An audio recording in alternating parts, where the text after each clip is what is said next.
He held a bow in his hands, and a minute later she realized that she had hired not a person, but a machine. She couldn't take her eyes off it. What was happening in front of her didn't fit into her head. This man entered her life completely by accident, and everything changed. Every movement he made was like choreography. He didn't peel the onion, he danced with it. Even the bow couldn't make him cry. What had he gone through if even she couldn't break him? She was overcome with fear and panic. She knew she couldn't repeat this. He was calm as a stone. Even this onion couldn't break him. But she is not one to show weakness, even if she is deeply hurt. He's crazy, she thought, but damn, it's so beautiful. At that moment, she realized, if you can't win, use it, and gave him a new bag. He didn't even blink, he just continued. One swing, and the bow gave up. She cried over one onion, but it was only a prelude to the real tragedy. The calm of a rural day is deceptive. The sun was shining over the farm, but in the house the death sentence was beginning. Her voice pierced the silence. This was not just an argument. These were the last words before the execution. The men stood silently. It was a habit for them, as if executing someone was like drinking water. They didn't understand why they had to justify themselves for a couple of potatoes, but the girl believed that even a small potato would be needed by the village. But for her, it was a matter of life and death. If they stole food, then they stole the chance to survive. But the men didn't understand her. Because it was just a couple of potatoes, it wouldn't affect the village in any way. The lady was not going to tolerate such treatment, so she swung the hoe hard, and she hit him so hard that the healthy man fell to the ground with a crash. Another one came up to support him and help him up because it was obvious how strong the blow was. They tried to defend their position regarding the potatoes, but it was clear that the girl was not going to engage in small talk. She literally threatened them and told them with her whole appearance that if you come closer, you will lose something more important, which is pride. So several potatoes fell out of the men's coats and returned to their rightful place. Now they have returned everything and are left with nothing. Only under this condition did the girl agree to let them go alive. But it wasn't that simple. She also demanded payment for fertilizers. The men were so shocked that they would have to pay for fertilizers, and they weren't even given potatoes. And if they don't have money, the girl suggested leaving clothes as collateral. One of the men began to understand this in his own way, and it seemed he felt a little worse. The absurdity of the situation made them laugh hysterically. But the girl was not going to leave everything as it was. She was pursuing her own goals. So, holding the pickaxe in her hands threateningly, she urged them on. Fearing nothing and no one, she boldly approached them, demanding what was hers. But there was not much patience, so she quickly stopped waiting and moved on to demands. The fear in the men's eyes only increased. They understood that they were not being joked with here. Therefore, deciding that there was a crazy woman in front of them, they immediately fled. And the girl continued to scream and threaten that next time she would strip them naked and turn them into stuffed animals. So, screaming, they quickly ran across the field strewn with potatoes, and the girl only sighed with relief. Bending over, she kept complaining, "What kind of potato thieves are they? Everything is so easy for them." The girl, with care and love, picked up the potatoes that had recently fallen out of the men's clothes. They were so scared that they ran away, forgetting their shovel and rope. Looking at them, she considered them to be irresponsible workers, and she didn't understand what to do with them, because this wasn't the first such case. 3 years had passed since they lost the war, the girl recalled. Taxes are still high, and those who lost limbs also lost their jobs. The situation was getting worse and worse, and strange rumors began to circulate around the area. They say that a bloodthirsty prince roams the area, killing his own people. It is said that soldiers devour dying people from enemy troops. Rumor has it that a huge treasure is buried in the communal farm of this village. She understood that these men had come not only for potatoes, most likely they had come for the so-called treasure, but these were just fertile lands. There was nothing else here. The village was quite lively. Everything in it seemed so beautiful. A little further away, there was a small house that looked like a tavern, but it was Anna's small restaurant. The girl continued on her way with confident small steps. And nearby, I noticed a couple of street kids bullying someone. Holding the potato in her apron, she immediately noticed it and showed interest. She didn't understand why there were so many people near the restaurant, and the men were already shouting at the top of their lungs. And most importantly, the main character really didn't like it. So she decided to stop them with her scream. Hearing a familiar voice, the men immediately turned their heads. Evil Anna immediately decided to find out why men were fighting near his restaurant. One of the men, apparently the main one, immediately pointed to another man who looked very suspicious. Anna decided not to strike rashly. First, she needed to understand the situation. Suddenly, this man was a client. The heroine lowered her gaze, wanting to get a good look at the man. Looking at him intently, a strange thought ran through my head. Anna's gaze immediately changed. She didn't know how to react to this. After all, the man sat confidently on his feet. Even though he had already been beaten, he was like a bear. Suddenly, the man began to sniff, as if someone's scent attracted him. Anna was very surprised, as she had never seen anything like this before. But she immediately noticed how sunken the guy's cheeks were. This horrified the girl because she couldn't even imagine how long he had gone without eating. It seemed that no matter how calm the man was, he was about to fall. Anna was so upset by this because she began to imagine how long he had not eaten, and this was terrible for her. Looking at each other, the men immediately thought that Anna would feed him again. Sitting down with a smile on her face, the girl immediately invited the man to enter her restaurant. Even though the man refused to eat, Anna still wanted to feed him. Handing him the potato, she said that she had found it on the way here. Looking at such a bright girl, the man did not know how to react to this kindness. With a smile on her face, she continued to offer him potatoes even when he refused. After some time, Anna also decided to call this man to follow her. The voice of the magician who cast the spell sounded incredibly soft and gentle. He cast a spell that prevented the prince from experiencing any feelings or emotions. The burning rage will either consume him from within or be directed into a blade aimed at his enemies. Whether this gentleman was given a curse or a gift, it is up to you to decide. From this moment on, the dragon's bones will become his heart, and he will no longer be able to experience pain, fear, joy, or love.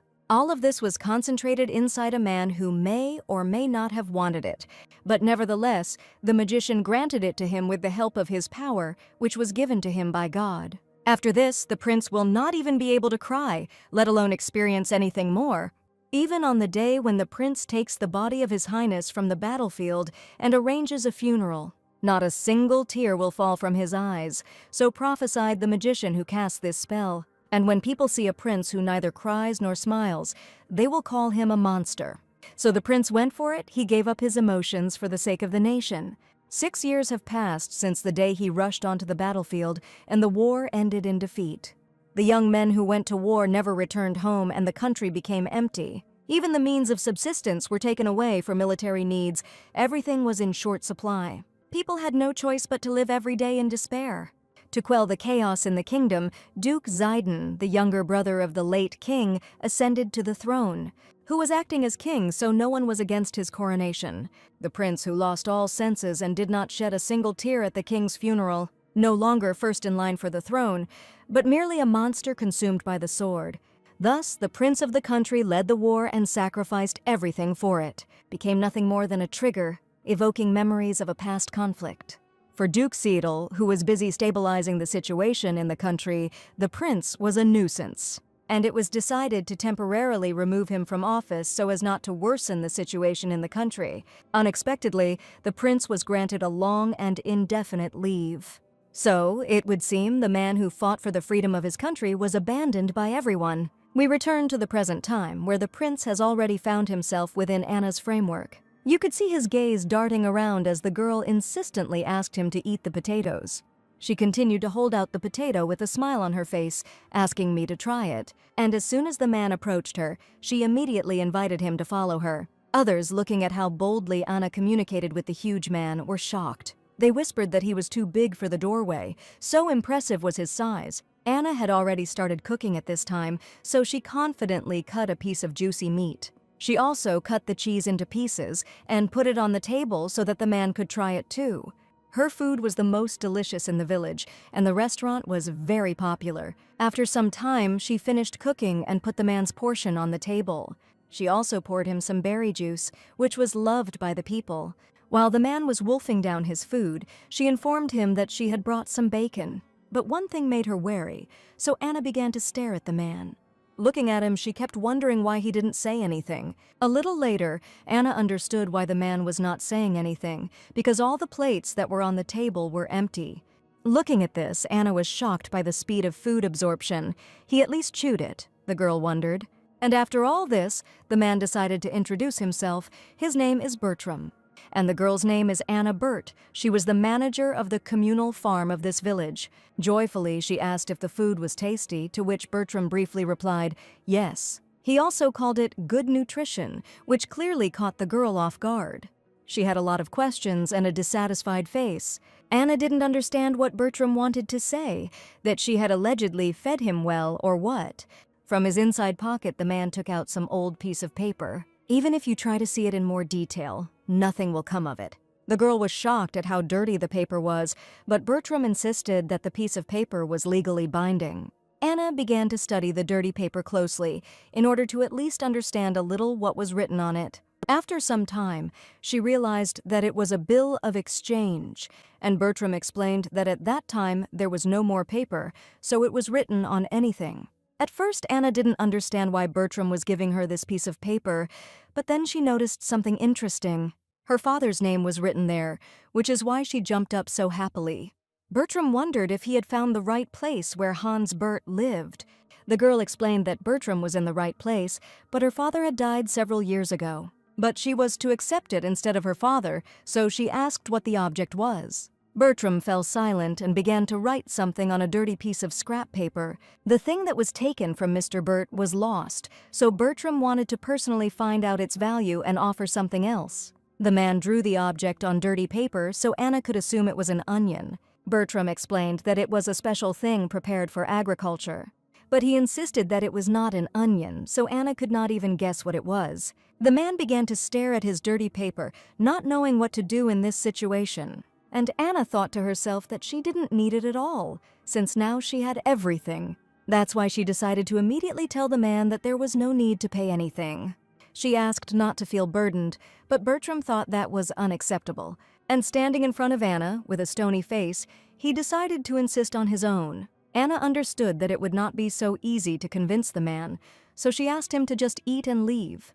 Bertram continued to insist, asking simply to name the required amount. This outraged the girl. How could she do this to a person who personally owed her nothing?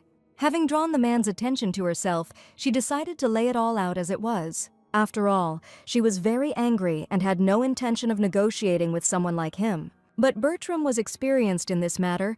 It was not for nothing that he was trained in the palace, so he easily dealt with the beginning of passions. Anna was an impulsive and energetic woman, so she immediately started screaming.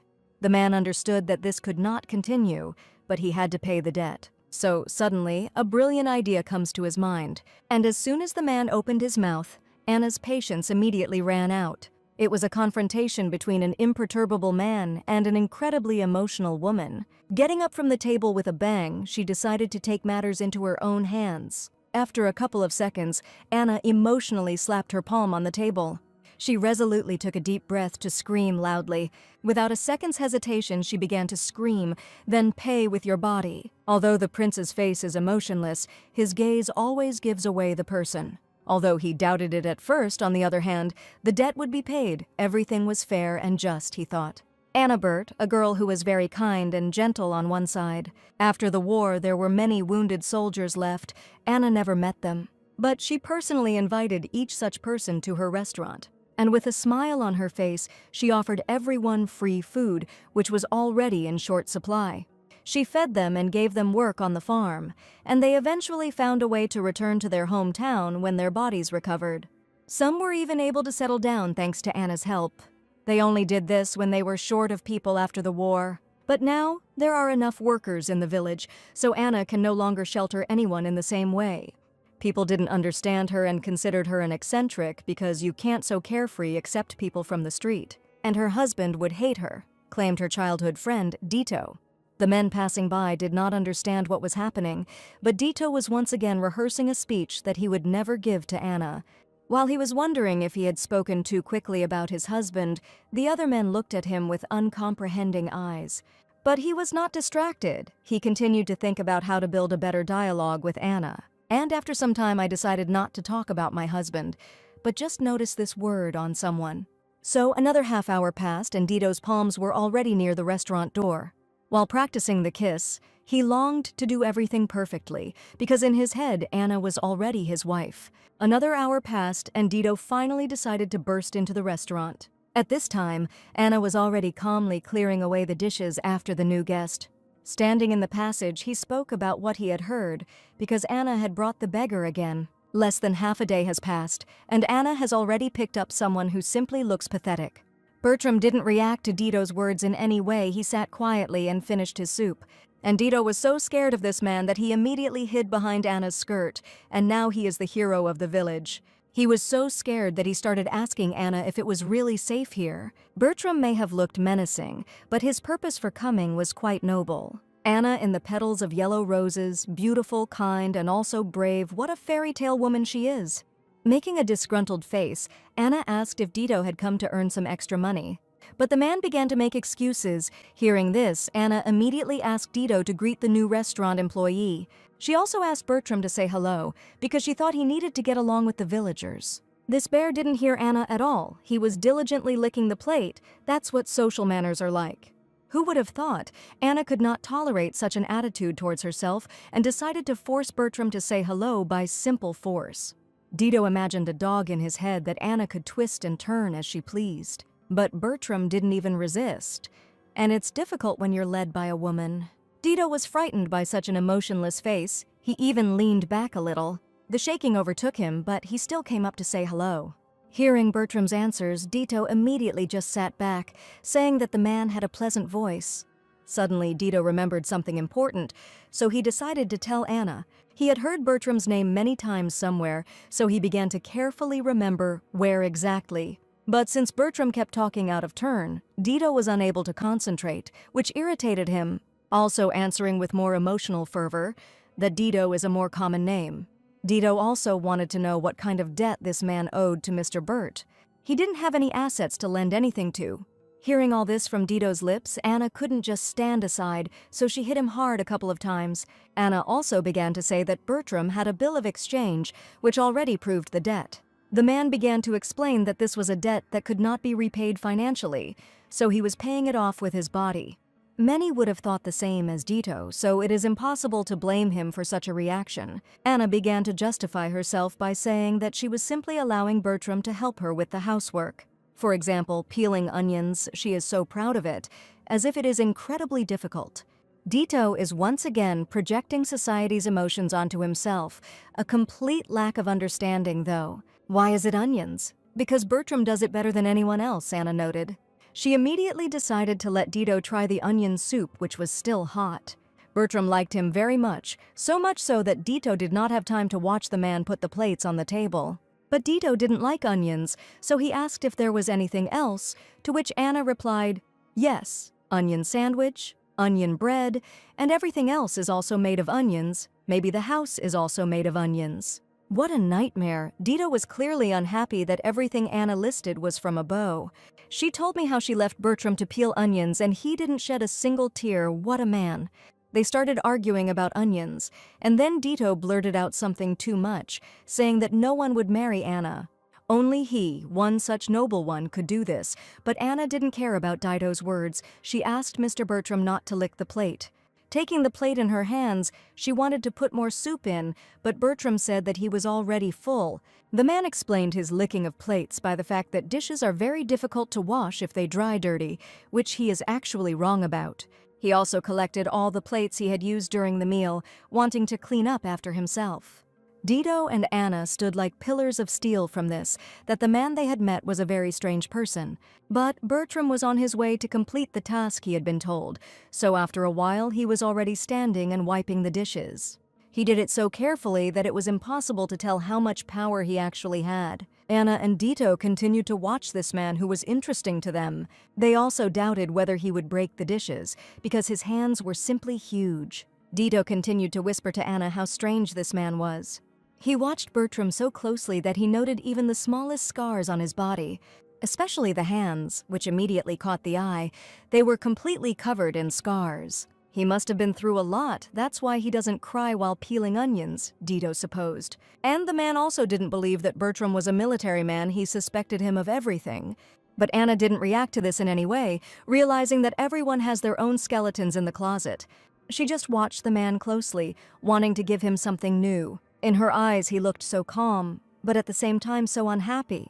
Dito continued to make a fuss, but Anna quickly stopped him, saying that it was all not that important. Abruptly and unexpectedly for everyone, she put a huge basket full of potatoes on the table.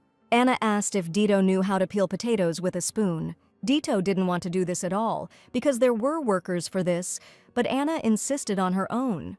She was also such a cunning woman that she easily manipulated Dito. So good that he didn't realize it was manipulation. His heart was touched.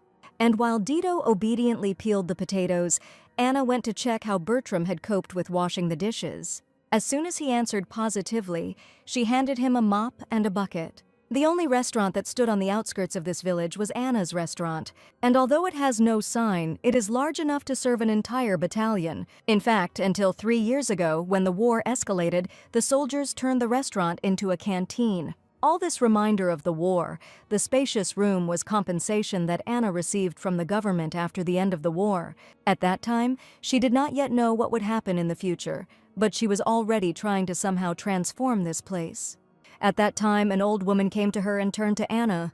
The grandmother asked Anna if she had seen her son. The girl immediately noticed the old woman who was searching. Blind and bent over, she was looking for her son, whom she had lost long ago. It was clear that her hands were very badly damaged. They were worn out and covered in calluses. Anna could not stand still at the sight of an old and sick woman. She wanted to take care of her. So she immediately offered her a bowl of hot onion soup, which Bertram had eaten not long ago. Grandma didn't want to eat this soup because it had too much onion, but Anna kept insisting. With a smile on her face, with her kind and gentle gaze, she watched as the old woman finally finished her onion soup. Sometime later, after leaving Anna's restaurant, the woman admitted that the soup was delicious. She continued asking about her son, but Anna agreed to tell her only on one condition: if her grandmother did not dig the earth tomorrow. But the grandmother insisted on her own, as she needed to find her son before the military took him away. After several minutes of persuasion, she finally agreed to Anna's conditions and went home. Bertram stood behind Anna and watched her actions closely. Noticing him, she immediately painted the sweep inside the room. Bertram immediately agreed. Anna watched with interest as Bertram swept the floors of the room. The thought of who this old woman's son was and whether she knew him was spinning around in her head. Bertram asked if Anna really knew who the old woman's son was. But the girl answered negatively. The composition was hers, so her mood was not so joyful. She had no choice, because if she hadn't said so, the old woman would have dug the earth until she was exhausted. After all, she was looking for her son who disappeared during the war, so she wouldn't be able to find him. They say he was last seen fighting during the war, and after that, contact with him was lost. And when Bertram said that it was sad, Anna was surprised, because she didn't think that he could say something like that. In fact, he understood everything. He just couldn't feel it because of the spell. Anna found these words strange. She immediately thought about it and wondered why. He knows, but he doesn't feel how this is even possible. After all, people have feelings, she thought. So I decided to ask if Mr. Bertram had ever hit his head. Bertram didn't understand the question at first, but he began to think about what she meant by it.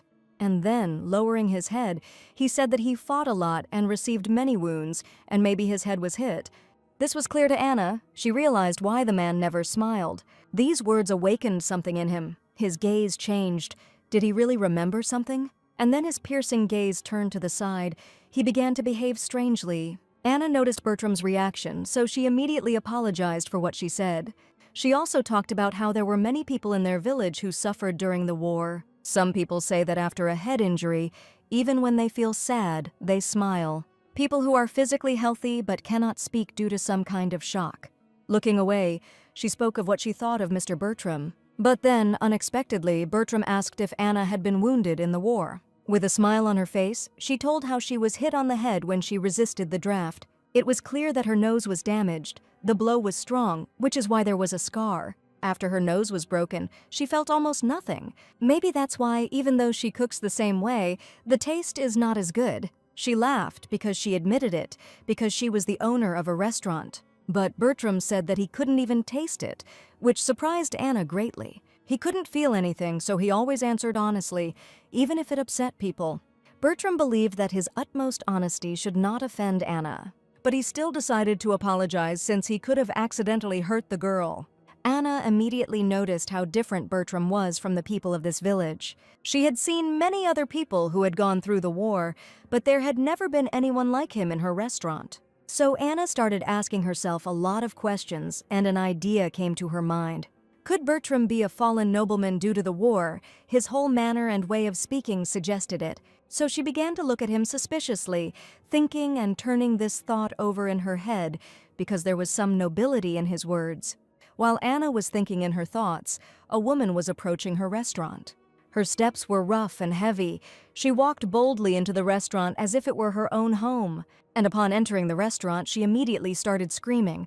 But Anna didn't react to it in any way. It was commonplace. It was Anna's mother, who was outraged that she had once again given shelter to a beggar. The woman told her daughter not to fall in love with noble people, but she began to bring beggars into the house. Anna's mother, Carla Burt, was a willful and determined woman. The heroine immediately began to justify herself, explaining to her mother who this man was. Bertram stood next to Anna, perhaps wanting to protect her from the loud woman. The mother stared into that gaze, which was devoid of any emotion. It seems that she was morally killed by the sight of this man, who stood before her like a closet. This gloomy guy irritated and repelled her with his appearance. Standing in front of each other, they simply looked into each other's eyes for a long time, silently. But after a while, Bertram decided to say hello, so he bowed and greeted Madame. He also confirmed the words of Anna's mother, saying that he was the same beggar whom her daughter had taken in. The day was almost drawing to an end. The birds were flying low, so their cries were clearly audible. The restaurant was open, and there was already a crowd of women around it, heading off to relax after work. That day, Carla was cooking in the restaurant herself, so while sitting at the table, she treated Bertram to her dishes. Bertram, as usual, ate his food silently, without any emotion. Anna's mother immediately noticed that this was not an ordinary person. She had a special intuition. Carla Burt, Anna's mother, and a woman of strong character. The woman tried to start a dialogue with Bertram, but he was as adamant as usual. She asked if Bertram was there to pay a debt. Pointing to the man's drawing, she asked again if this is what he was working for here. Bertram answered all the questions positively, but Carla, like Anna, told him that there was no need to repay the debt. She tried to explain to him that after her husband's death, she inherited all his property as well as his debts. But Bertram was not going to listen to Carla because he believed that he was capable of repaying this great debt. Carla didn't like this because they had enough onions and didn't need to return them. She continued to urge the man to return home, but he was not going to give up either. After all, that man treasured his beau so much, and these words caused mixed feelings in the woman. Carla started screaming so loudly that people at the neighboring tables were shocked. Getting up from the table, Carla was so angry that Anna was frightened. She had never seen her mother like this. Having calmed down a little, she stood with her back to Bertram and asked him to just leave. The men approached him, wanting to understand the situation, but after Bertram stood up, they were no longer so bold. Grandfather approached Bertram. Understanding his feelings, he wanted to help him. After all, he also couldn't forget the food he ate on the battlefield, but how scared would women be if he behaved the same way as he did on the battlefield? But Bertram replied that he was sure that none of them were afraid of him. The men began to rage, wanting Anna to simply give him the money for the work. The old man insisted that if Bertram continued to stand, customers would stop coming to the establishment because they would be scared. Then Anna wouldn't be able to run the business today. These words made Bertram think. At this time, Carla prepared a small package that she wanted to give to the man.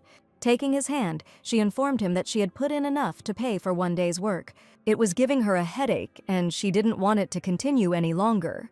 The atmosphere changed, and Bertram found himself in a hopeless situation. He had no choice but to take this bag and go as far away as possible. His eyes first looked at the floor, and then he raised them to the people who surrounded him. After some time, he realized that there was no point in standing there rooted to the spot, so he left. Throwing on his black cloak, he gathered his things and headed towards the door. Having said that he was leaving for today, Bertram was still going to pay his debt. Anna was not like the mat, so she tried to stop Bertram, but Carla did not let her do it. Hitting her on the shoulder, her mother said they needed to talk about it. Although Bertram made no effort, the door slammed shut. The lamp stood on the table, and a little later the conversations of two women became audible. The mother yelled at her daughter, not understanding how she could bring such a person into the house. Carla began to list all the disadvantages of Bertram. In her eyes, he was strange. He had a big body and a lot of scars. She was sure that this man was a soldier who had fled from the battlefield. Anna began to defend Bertram because all this was just her mother's assumptions, and the father's name was definitely written on the paper.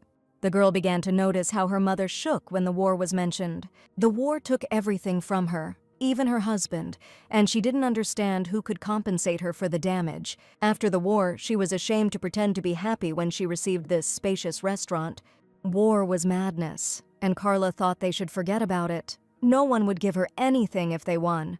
Anna realized that she had said too much, so realizing her apron, she began to apologize.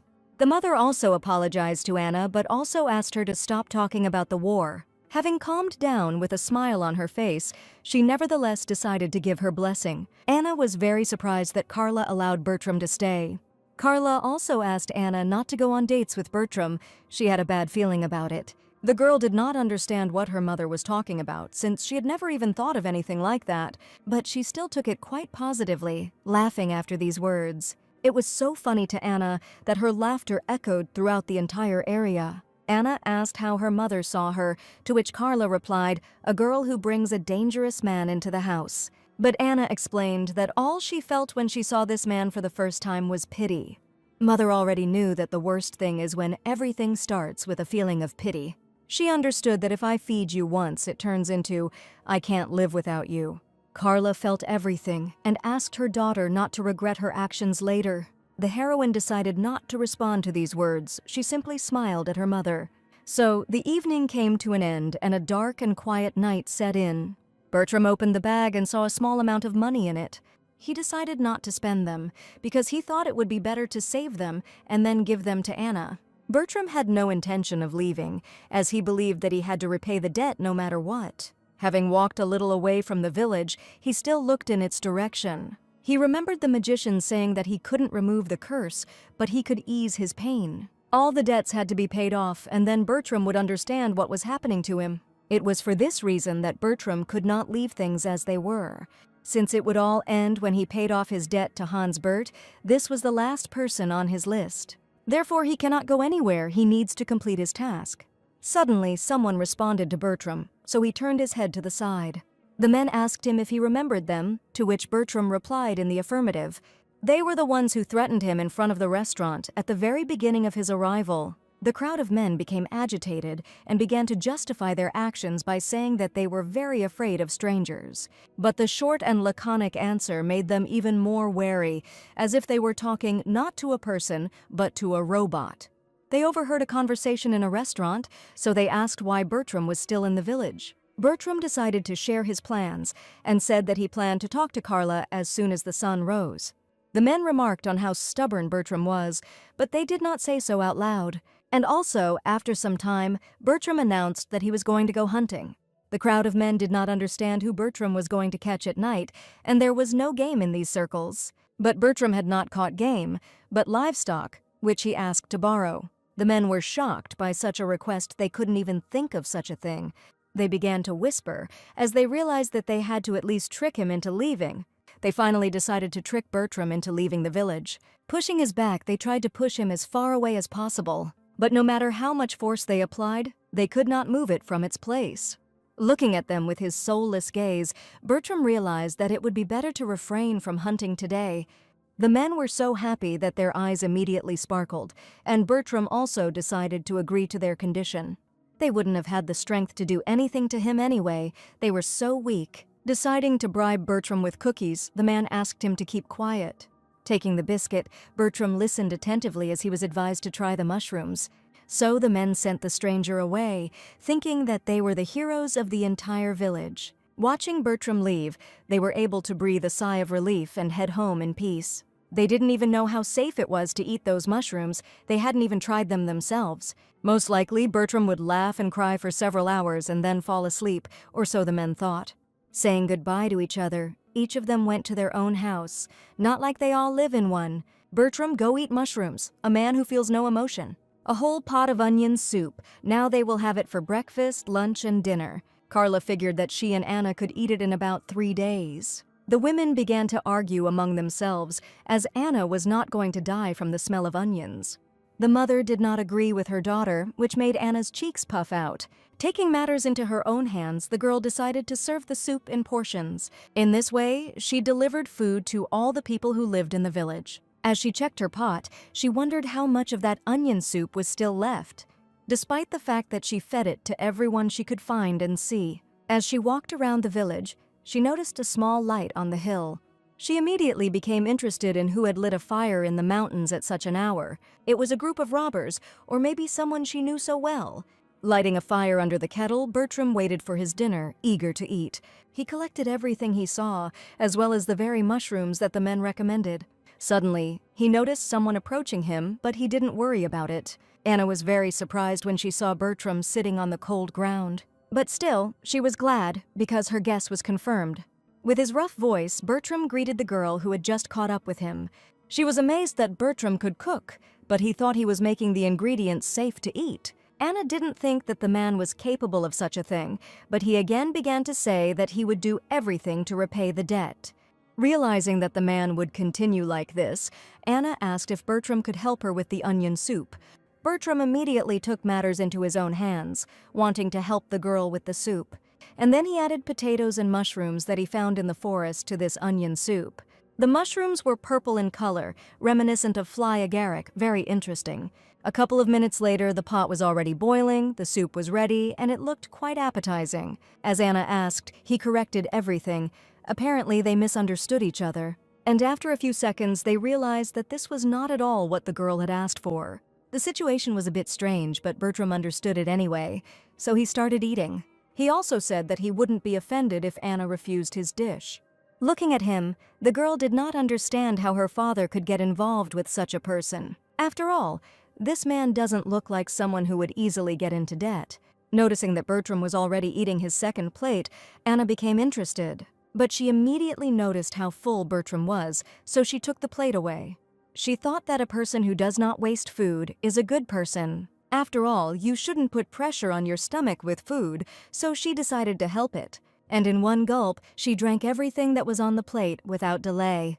Smiling broadly, she admitted that it was incredibly delicious. She liked the pleasant, spicy note, and Bertram thanked her for the compliment. Looking at him, she asked if Bertram had a place to stay for the night. The man was already used to sleeping in the open air, and the villagers did not want to accept him, so it was not a problem to sleep in the forest.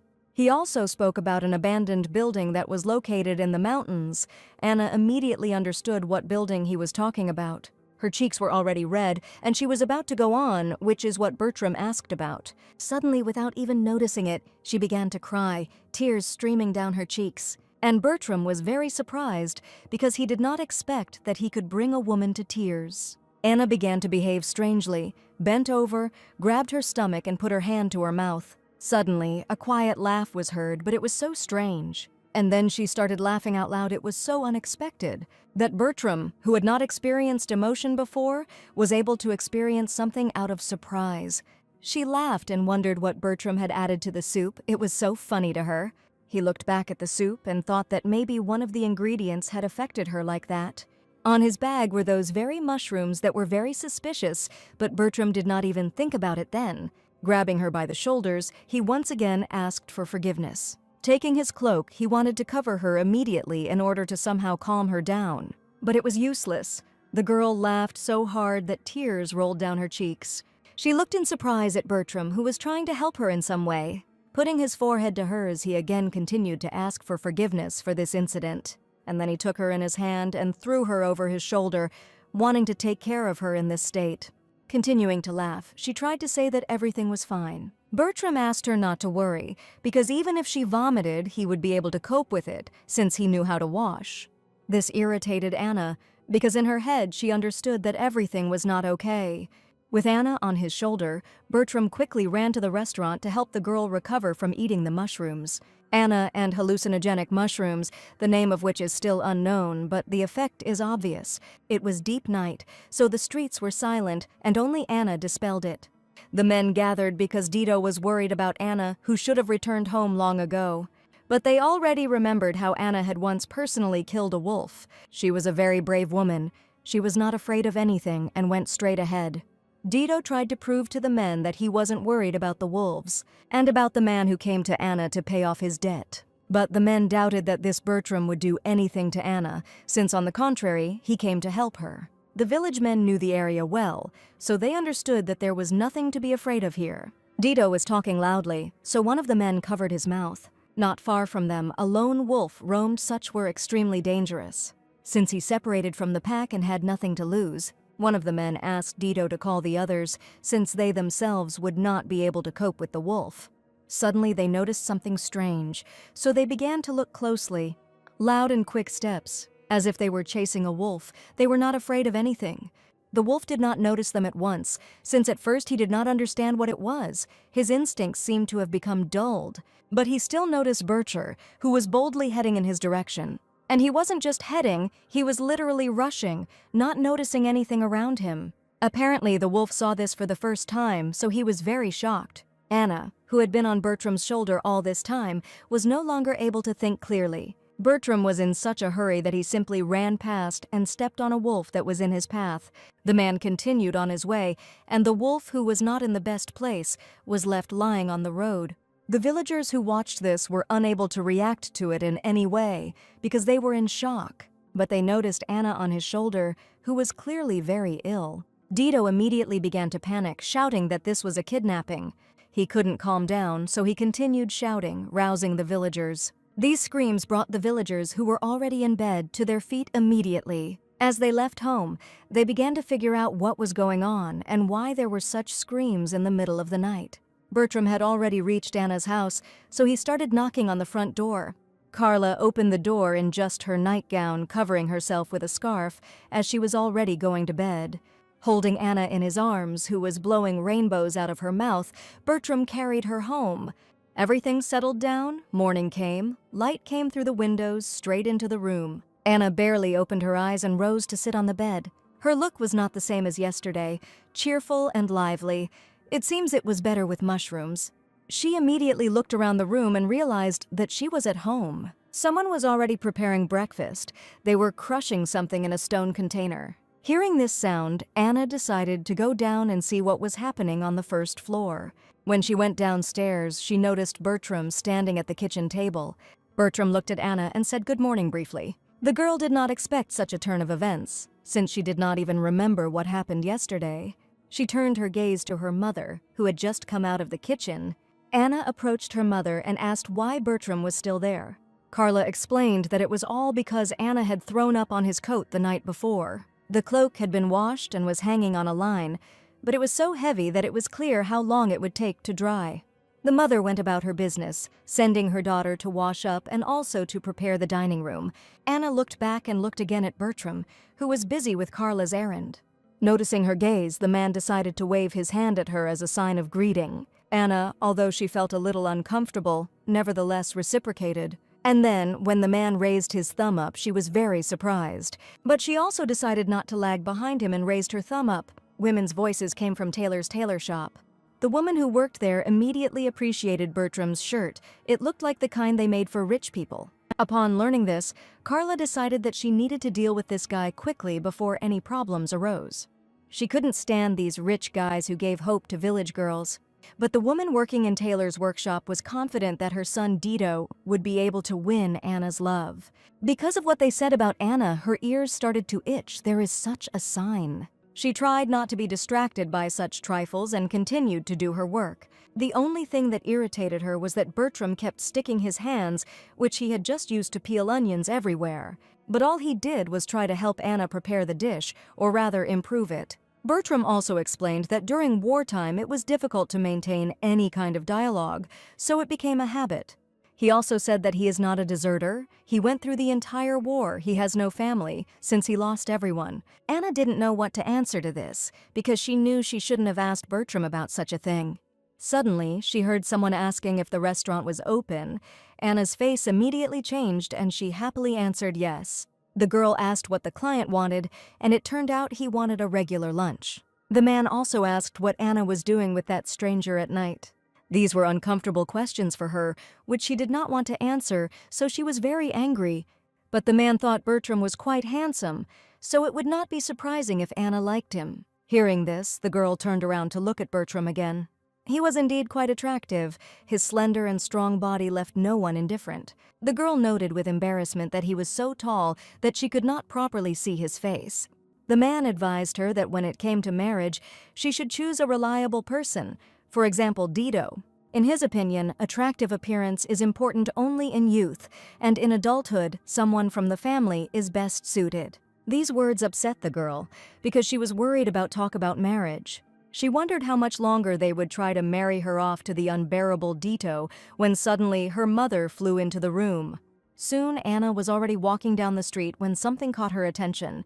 A huge bear wearing a crown appeared before her, which surprised her beyond words. The girl wondered why the bear wore a crown and whether he was a man cursed to turn into a beast. Having decided to remove the spell, she wanted to kiss the bear, believing that it was an enchanted person. Anna rushed after the bear, but he stubbornly avoided the kiss. The girl screamed, begging the bear to stop pretending and stop. With a serene smile, she called the harmless bear cub to come closer. But when she opened her eyes, she realized that it was all just a dream. Waking up, she jumped out of bed, confused by the absurdity of the dream. Anna realized that it was this detail that made the dream especially strange, which made her feel uneasy. She wondered why she had such dreams and assumed that the words of that young man were to blame. Although, come to think of it, he was so tall that she never got a good look at his face. Anna was deep in thought because all this just didn't fit into her head. Having decided to check out the situation, the girl headed towards the door. Entering the room, she saw that the young man was indeed handsome, although he could do with some grooming. Her attention was drawn to the sparkling crystal protruding from his chest. She could not understand the nature of this crystal and the reason for its appearance in the young man's body. Suddenly, the guy grabbed her hand, which really scared the girl. In his dream, the young man began to apologize and ask for something. Hearing this, Anna was confused, not knowing how to react. She quietly asked Bertram if everything was all right with him. But the young man fell silent, and Anna decided that he was having a nightmare about the war. She suddenly noticed that his legs were exposed and thought that they would freeze if left like that. The next morning, Bertram was quietly going about his business when he suddenly heard the girl yawn. When she came out, she began to say that she was very sleepy, to which her mother replied that the sun was already high. The woman asked her daughter if she knew that even a huge bear wakes up at dawn to sweep the yard. Anna noticed that her mother was changing her mind too quickly, and then her mother asked what made her bring such a tall guy home. The girl replied that this was not the first time she had brought someone home. At that moment, the young man pointed to the entrance and announced that they had a guest. Turning around, the woman saw the village elder and was extremely surprised. She asked what brought him here, to which the grandfather replied that he just decided to drop in for a chat. The woman invited him in and offered him a cup of tea. Anna noticed that the headman's head was shining as always, for which she received a stern look from her mother. Then the girl turned to the guy who came with the headman and asked why he was wandering around here so early. The boy replied that he was worried and asked if the big guy was doing anything strange. Later, the headman informed Bertram that they would meet after lunch. This alarmed Anna, and she asked her mother what was going on. The woman replied that a wolf had been seen near the village yesterday. Now the chief is gathering young men for hunting and wants to take Bertram. Anna didn't like that they wanted to use the guy like a thing. But since the young man had already agreed, she could do nothing. The girl only said that she would cook something tasty for him later and asked if he would have lunch before leaving. At this point, Bertram asked what had happened last night. Anna began to apologize, remembering the apron she had covered his legs with. The young man himself also mentioned that in the morning he found an apron on his feet. This confused the girl because she did not know what to say or how to react. After that, she smiled and said that she thought something serious had happened. Anna explained that she went to check if the guy was sleeping well and saw that his legs were sticking out from under the blanket. The young man asked the girl if she thought it was normal to use an apron as a blanket. Then Anna replied that the guy could feel free to use the apron again if his feet were cold, since cold extremities could cause nightmares. The girl added that he looked very cute with the apron covering him. This confused Bertram, but at that moment his mother's cry was heard. She asked Anna to help, and the girl immediately ran behind the house. However, Anna's words stuck in the guy's head and did not give him peace. At this time, the mother asked Anna to take something to the farm. Bertram couldn't come to his senses and looked at his full plate. Returning from the errand, Anna excitedly reported that she was already home, to which Carla asked what was happening to her. The mother wondered why the girl had taken so long to return, and Anna replied that she needed to make sure Bertram had eaten and clean up after him. Hearing this, the guy looked down and seriously agreed. But Carla realized that something was wrong and wanted to figure it out. The woman did not understand what was happening, and this made her uneasy. Carla began to suspect that this guy might be with her daughter. Bertram continued to stare at the plate in silence, trying not to react. Suddenly, the mother saw that he had bent the spoon and screamed that the cutlery had nothing to do with it. Realizing that the guy was not in the best condition, the woman took pity on him. Suddenly, Bertram turned to her with a question. When he asked without embarrassment if it was considered cute, the woman was shocked and remained silent for a while. Then she screamed loudly, confused by what was said. The guy didn't understand why she was angry and what he said wrong. If he had made a mistake, then Anna must have said something wrong too. But when the girl said this, she was serious, and it didn't fit into Bertram's head at all. Realizing that they could both be wrong, the boy continued to twirl the spoon in his hands. Sometime later, a group of people stood over the dead wolf, amazed at the size of the hole in its body. Bertram admitted that he kicked the beast while carrying Anna, which further puzzled those around him. One of the young men noted that when meeting wolves, they should keep their distance for Anna's safety. The others just laughed, thinking that Dito was just grumbling.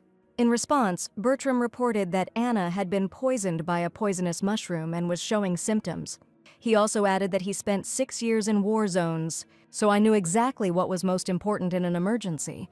Seeing the tense situation, the headman stood between the disputants and began to agree with the guy's words. Then the grandfather suggested relaxing a little and smiling. This did not reassure Bertram, and the headman apologized for being too talkative. At that moment, the guy thought that the legend about Anna seemed to have worked. Others insisted that there was no need to take things so seriously. The elder was clearly upset by the situation, and Bertram asked if he needed a wolf skin without holes. Pointing to the forest, he suggested looking there. The guy said that the wolf was watching them right now. Then he asked if it was worth skinning him, promising not to damage the skin if his grandfather needed it. Dito screamed enviously, but the girl asked to leave this work to adults. However, the boy did not listen and ran towards the wolf. The girl shouted after him that she would tell his mother everything, since she was her regular client. The man next to him was in shock as the girl continued to threaten to report it to Miss Colleen.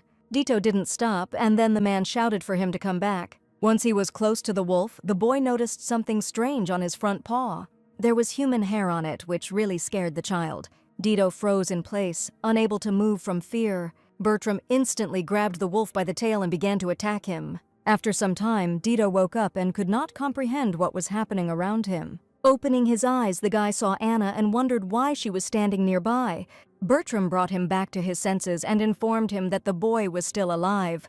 Realizing his mistake, Dito began to panic and asked to be put back. Bertram advised to trust his professional opinion and wait for the doctor. The group members began to tease Dito, saying that he should have let the adults take care of it. Later, Anna asked the elder if Bertram had really dealt with the wolf alone. Grandfather was surprised, not expecting that she would be concerned about such things. The girl asked if there had been any disappearances in the city recently. The elder admitted that this worried him even more, because the wolf could have attacked the traveler. Bertram suggested that the wolf might have dug the body out of the grave and eaten it. He added that if the animal had indeed dug up the grave, minerals from the decomposed body would leave a faint blue glow. One of the men finally suggested that everyone have a drink. While clinking glasses, he asked Bertram if he was getting used to country life. The guy replied that the village was quiet, so someone like Anna could walk alone at night. After the war, when the fields were in chaos, it was she who led the effort to clear them and turn them into a communal farm. Bertram also noted that many people are intimidated by his appearance. However, Anna saw him as more than just an object to feed on. As he said this, Bertram thought that he himself remained a stranger here. At that moment, Anna ran up to the group and announced that she had brought more apple cider. Everyone hurried to fill their empty glasses. Then Anna raised her glass and smiled broadly. When everyone turned their attention to her, the girl announced the beginning of the second round of the feast. The woman next to Carla asked why there were so many guests today, although it was obvious that it was because the village elder had come. She then added that Carla's daughter is amazing because at her age, she handles all the elders like a real professional. At this point, Anna approached Bertram and asked him if he liked apple cider, causing the boy to look confused. The girl offered to make him a sandwich so he could have a snack. She wanted him to try it and share his opinion about the dish. Anna noted that even if he doesn't feel the taste, the texture will help her in cooking. While Bertram was trying the sandwich, the girl looked at him thoughtfully. She said that when she watched him eat, it seemed to her that his facial muscles were moving quite well. Then the girl touched his face and asked if he could at least fake a smile.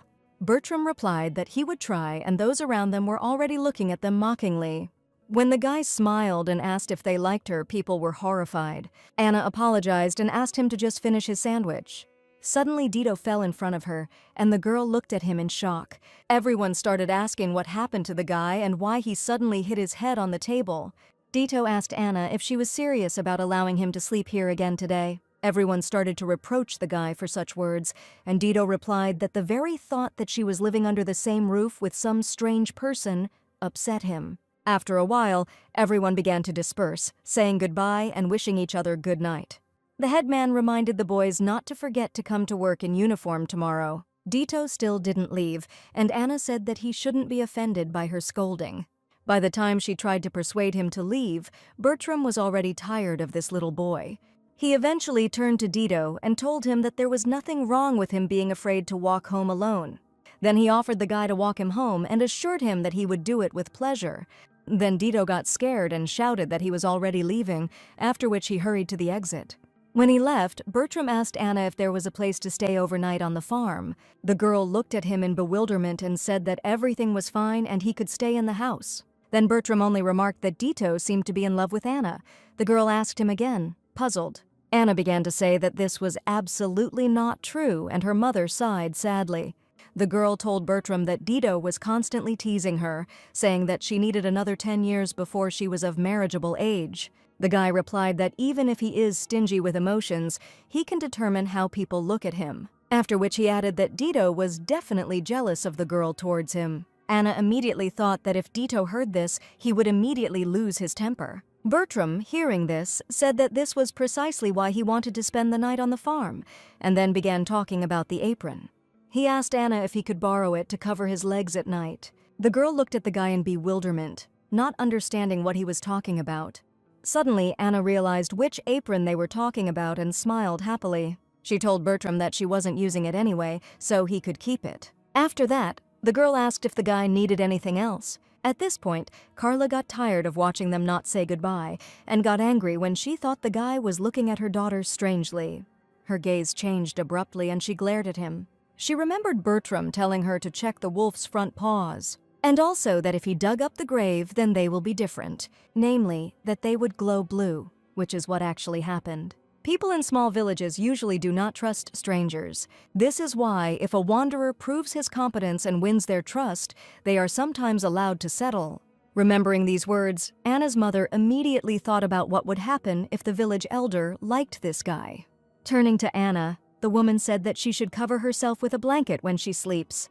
With a smile on her face, she added that although the girl was already an adult, she still slept just as carefree. In her head, the woman could not understand what kind of person this really was. However, she knew for sure that Bertram was clearly not the one she wanted to see next to her daughter. Before he can win the trust of the village chief, the woman must remove him from the village as quickly as possible. Admiring her daughter, she thought that although she did not know what her duty was to the bear, she wanted him to give her the strength to safely send the stranger away.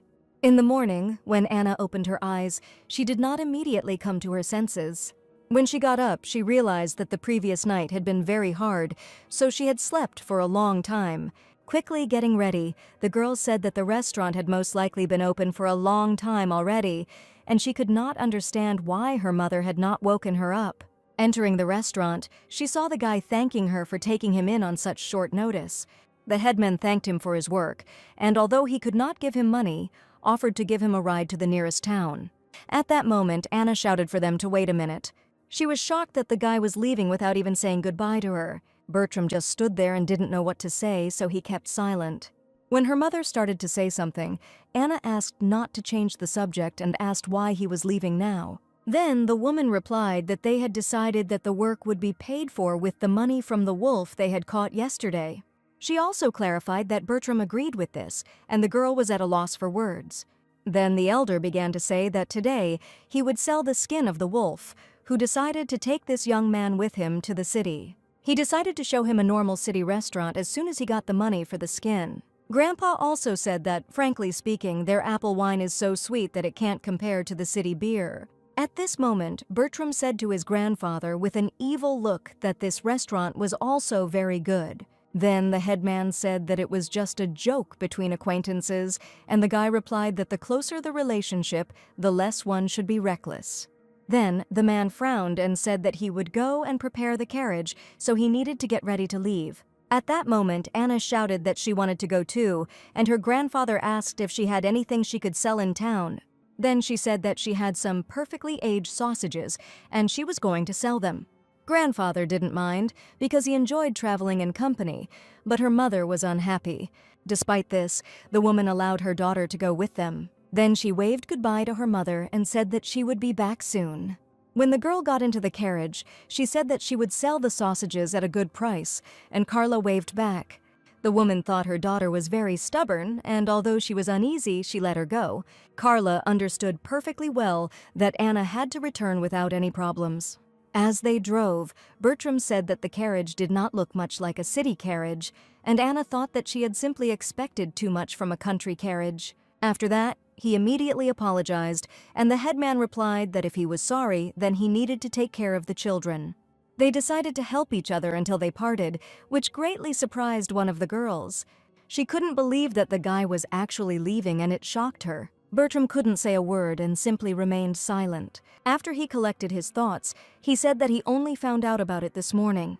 Then she replied that her mother simply didn't like him living in their house, but she didn't expect him to be kicked out so quickly. At this point, the guy asked if the girl was stalking him under the pretext of selling sausages. He also added that, given the number of sausages she plans to sell, it is unlikely she will be able to cover her living expenses in the city. Hearing this, Anna looked at him awkwardly and did not know what to answer.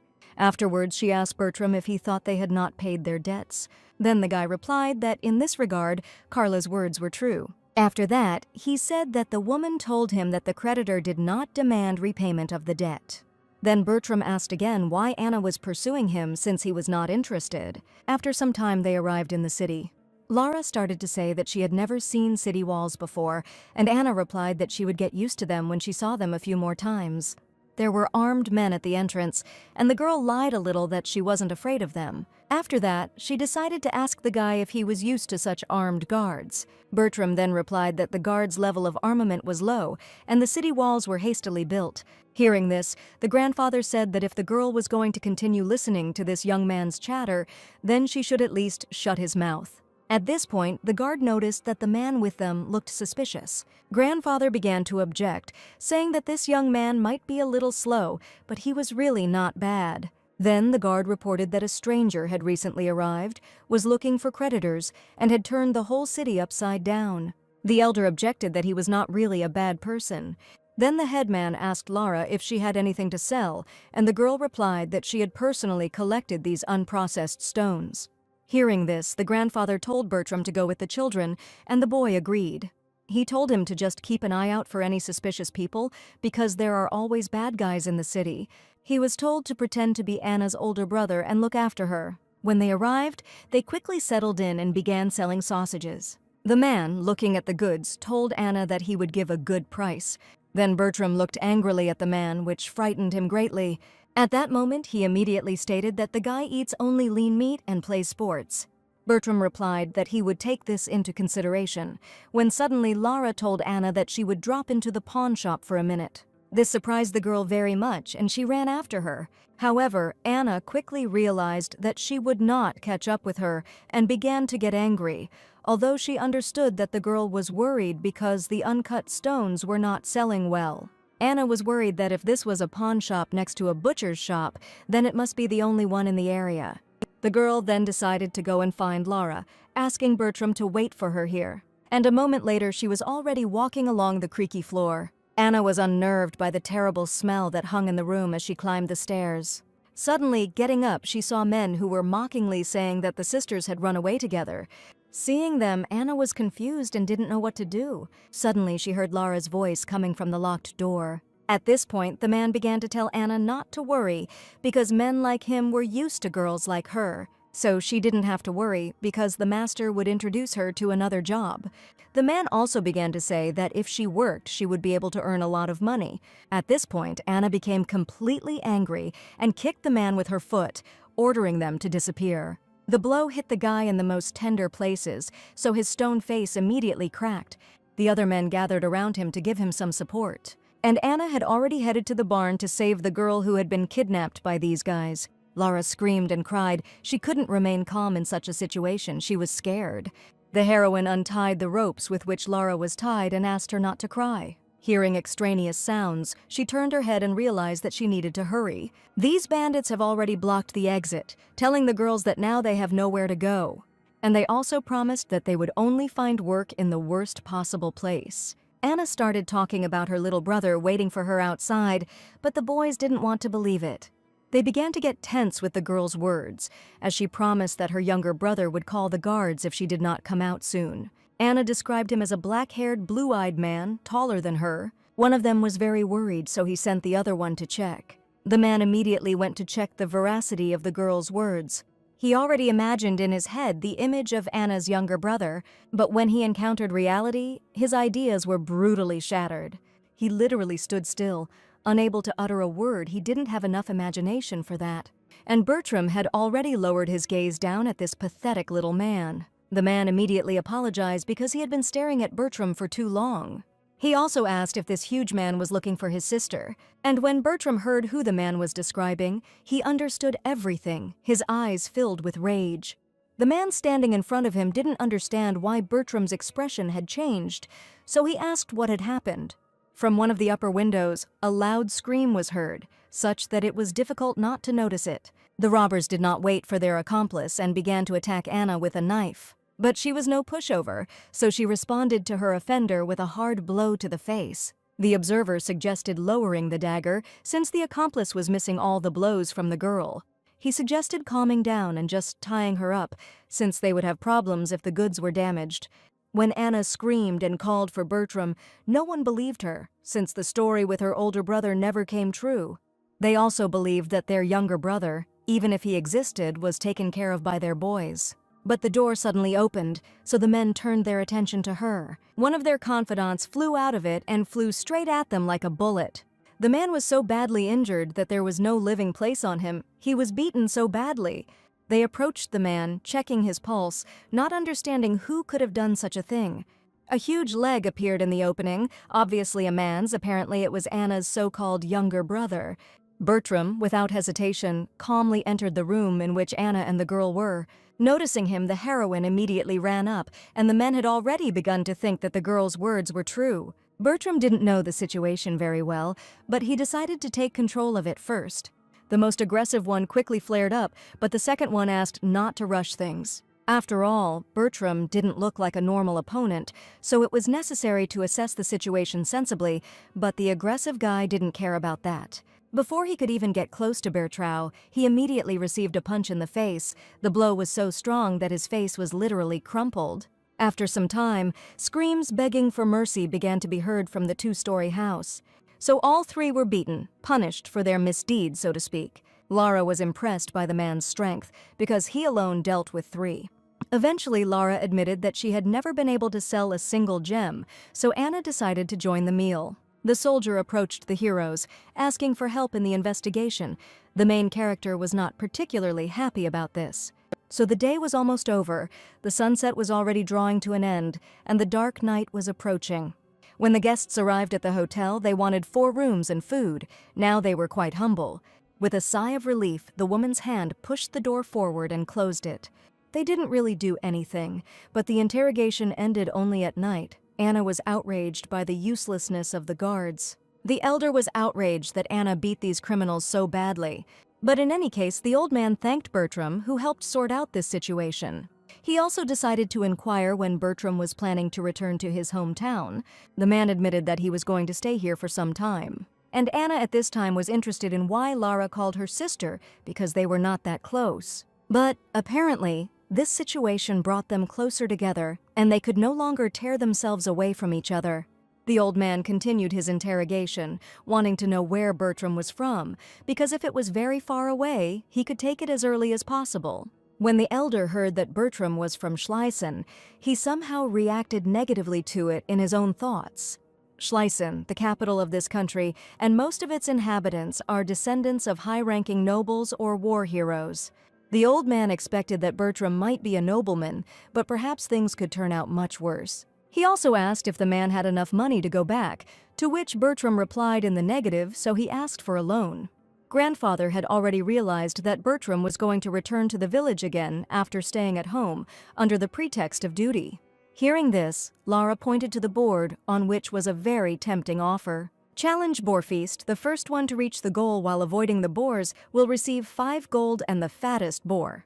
Tomorrow was the festival, so there was a lot of money to be made, and the boar itself was worth about 8 or 10 gold, depending on the weight. Lara didn't understand whether it was expensive or cheap, so Anna suggested that she relearn the basics of economics. And the grandfather who was watching this thought that the girls were doing useless nonsense, turning around. He wanted to hear confirmation of his words from Bertram, but he disappeared somewhere. The old man didn't notice how Bertram approached the news board. Apparently he found it interesting. But Bertram explained that he was simply checking the location and time of the event. The elder knew that this was a useless exercise, since the boars at this festival would cost less than a copper coin at the butcher's. The man found the experience of roasting a whole boar in the city square interesting. Everyone liked the idea except the old man, because he wanted Bertram to earn money and return to his city forever. He asked Lara and Anna not to fall for this, as he believed that Bertram was trying to come up with any excuse to return to their village. The police were diligently searching for someone, but in order to find the person they needed to enlist the help of local guards. The captain put his hand to his face, realizing that all this was complicating the situation. Nor did he understand what that man was doing wandering around the countryside, Franz Gerhard, the king's knight. Franz Gerhard, of the ducal line of Gerhard, famous for their strength and beauty, he is the knight commander of Prince Bertram Herzbeichter.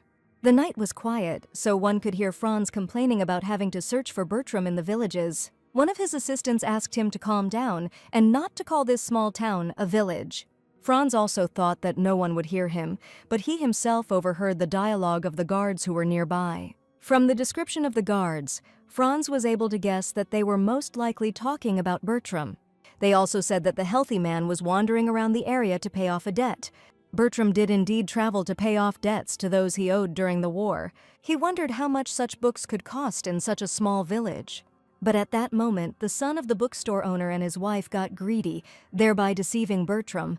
Pointing to the horse, they indicated the price for the debt that Bertram had to pay them. The guards laughed at the fact that Bertram simply gave the horse to those people and left on foot. Even so, Bertram was able to survive in a place full of wolves, and he also caught those criminals. Suddenly, they were called out by Franz, who had overheard the conversation and realized that the man they were talking about was Bertram. So, coming closer, he asked to tell the story in more detail to be sure. Franz introduced himself as receiving a knightly order at court, and he also asked for the assistance of these guards. Obviously, Franz was not going to listen to them standing on the street, so they immediately headed to the prison where the bandits were being held. With his feet on the table, Franz assumed the position of an investigator, wanting to learn everything about the incident. The men couldn't really say anything, since they could hardly see Bertram's face, and he immediately began to hit. But as soon as Franz took out his weapon, their memories immediately awakened, and they were now able to call his name Ram. When asked if this was the full name, the criminals could not answer with certainty, so they simply shook their heads. A slight grin appeared on Franz's face now he had at least some kind of clue, and could follow in Bertram's footsteps. And also, he was able to touch the hearts of these robbers a little with his incredible male beauty. And only one of them, apparently an entrepreneur, began to think about how much money he would get if he sold Franz. But the knight was not a stupid person, so as soon as he noticed that the third one began to think about something, he immediately presented the sword to his throat. Franz did not give up trying to find out much more information. He understood that the criminals were hiding something. So he listened to the story several times until the prisoners told something new. After a while, he realized that there was nothing more to learn from them, so he called his assistant, Eric, to him. He ordered the door to be locked, and then the prisoners realized that things were serious. The guards already knew what awaited these prisoners, so looking at them through the doorway, they began to laugh. One of them didn't even have time to ask why the man was laughing before his accomplice had already received a kick to the stomach. It was true that the man was big and did not listen to a word, Franz said. Looking at the prisoners with disdain, he explained that they could not address that man like that. At this time, the old man, having drunk cider, was practically asleep right in the bar. The night was so quiet that Anna's loud voice could be heard from the window, as she was unhappy. The fact is that the elder started drinking before the food was brought, which is why he got drunk. The elder didn't behave like this every day, but the search for a place to stretch his legs had exhausted him. As they put the old man to bed, they still listened to him muttering to himself and making excuses for his drinking.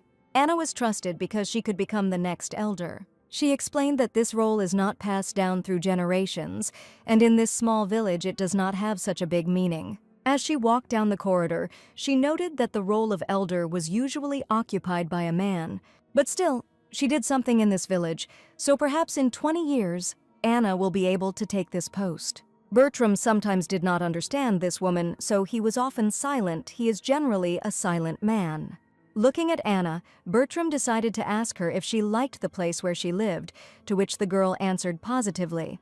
She compared it to people who live together for a long time. Sooner or later you get tired of each other, but Bertram wondered if that was possible. Anna was clearly not prepared to hear this, because when Bertram asked this question, she was loudly surprised. Bertram had never been married, but he had seen weddings where people swore eternal love, and how could they get tired of each other then? Anna gave the example of her parents, who were always arguing until her father died. But Bertram's parents were different. He described how after sleep, they asked each other if they were happy in the dream world, where they were alone with themselves. The girl apparently wasn't touched by such a romantic story. On the contrary, she somehow didn't understand it.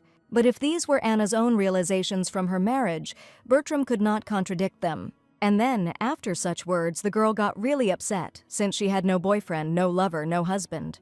After such a surge of emotions, she quickly calmed down, and Bertram answered briefly, understandable. Embarrassed by such a conversation, she apologized, since she herself did not notice how she had yelled.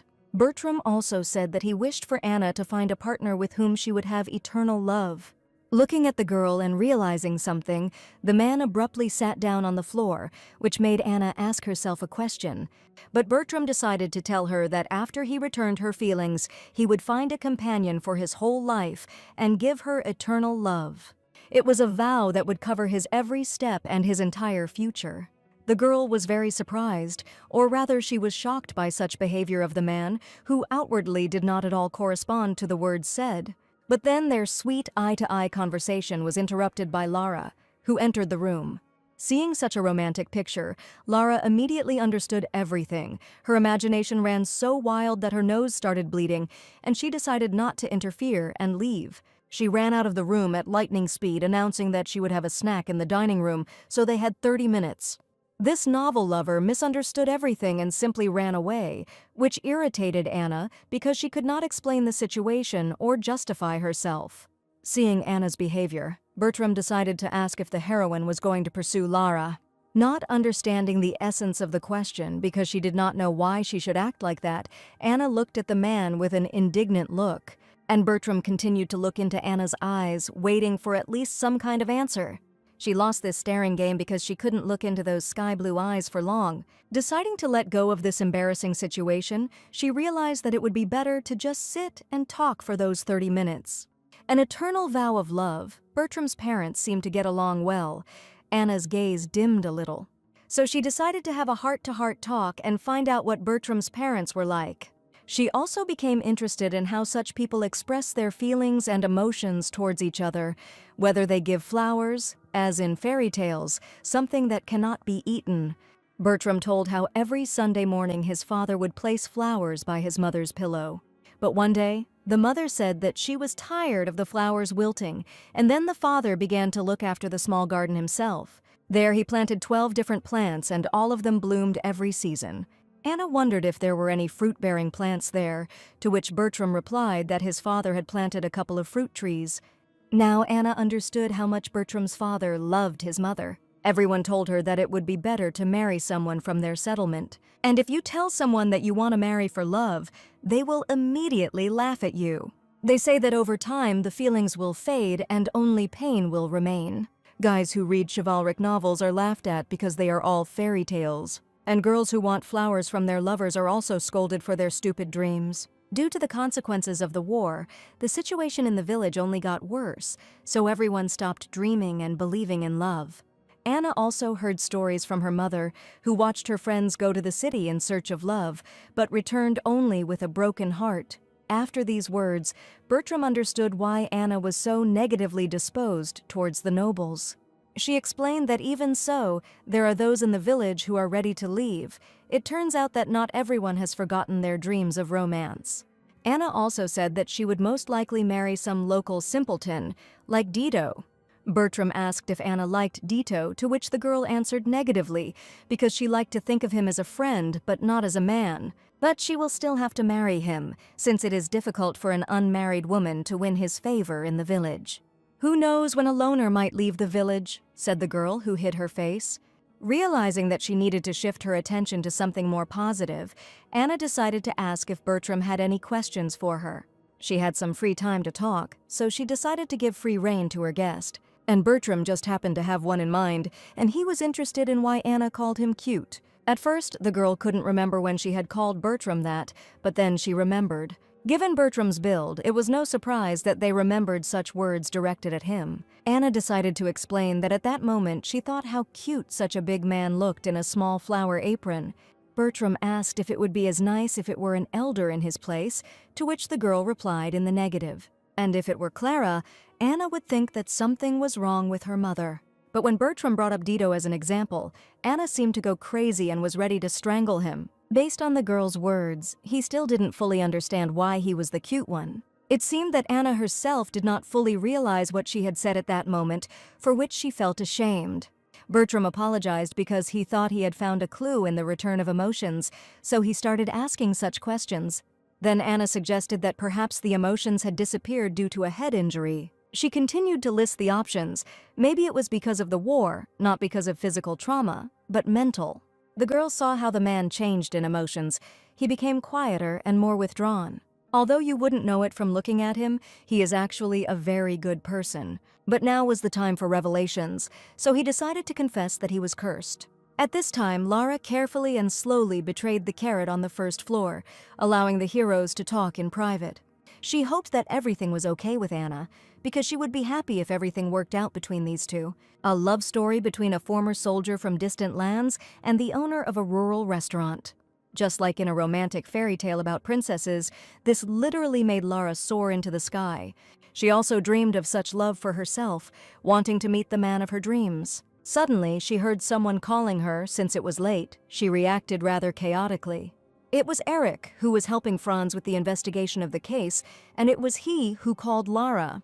The girl turned to him, surprised that she was called a lady. This was the first time something like this had happened to her. Struck by the behavior of this young man, she was ready to answer all his questions. But first, looking at him with loving eyes, she asked if he was a guard in front of her. Eric corrected the girl as he could not tolerate such a comparison. He was a noble knight. But Eric was not quite a knight, since a knight must come from a noble family. Deciding to push the thoughts away, the guy simply introduced himself, which made Lara happy. He believed that such a tiny lie would not be anything, so he did not specify who he was. Eric began to ask Lara whether she lived here, to which the girl answered in the negative. She was here to sell vegetables. The man continued his speech and said that he was there looking for one person. At this time, Franz had already begun to examine a map of the city in order to think about how to distribute the search groups. The city was divided into 4 districts, so Franz ordered to split into 4 groups and find Bertram. His team had not slept and was unhappy with the extra work, but Franz was quickly able to quell the unrest. He also decided to give Eric a personal assignment, so he called him over to him. He decided to send Eric to the largest area, which naturally the man was unhappy about. Even though Eric didn't want to, Franz said that he didn't take him to make him a simple soldier. Realizing that he couldn't escape this job, Eric found himself a hostage to the situation. He tried to justify himself by saying that he was very busy, so Lara decided to ask what the man looked like.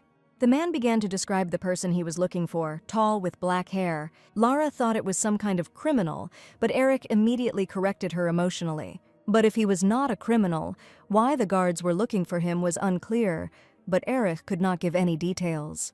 Having understood everything with a smile on her face, Lara promised that if she found out anything, she would definitely let me know. Eric laughed slightly. A pink blush appeared on his cheeks. He was glad that the girl was so nice to him. She looked at him without stopping. It seemed as if she was waiting for something. There was an atmosphere conducive to dialogue, so Lara immediately began asking the name of the man Eric was looking for. And when she heard his name was Bertram, everything cracked before her eyes. And Eric just continued to stand in front of Lara, who was horrified by this news. Bertram took off his shirt, wanting to tell Anna his secret about why he couldn't have feelings. Anna was preparing to see with horror what Bertram had hidden for so long. Sitting in front of her, he remembered how the magician said that he would take away all his feelings and emotions. He also showed that he had a ruby in his chest, which was placed in him when the spell was performed.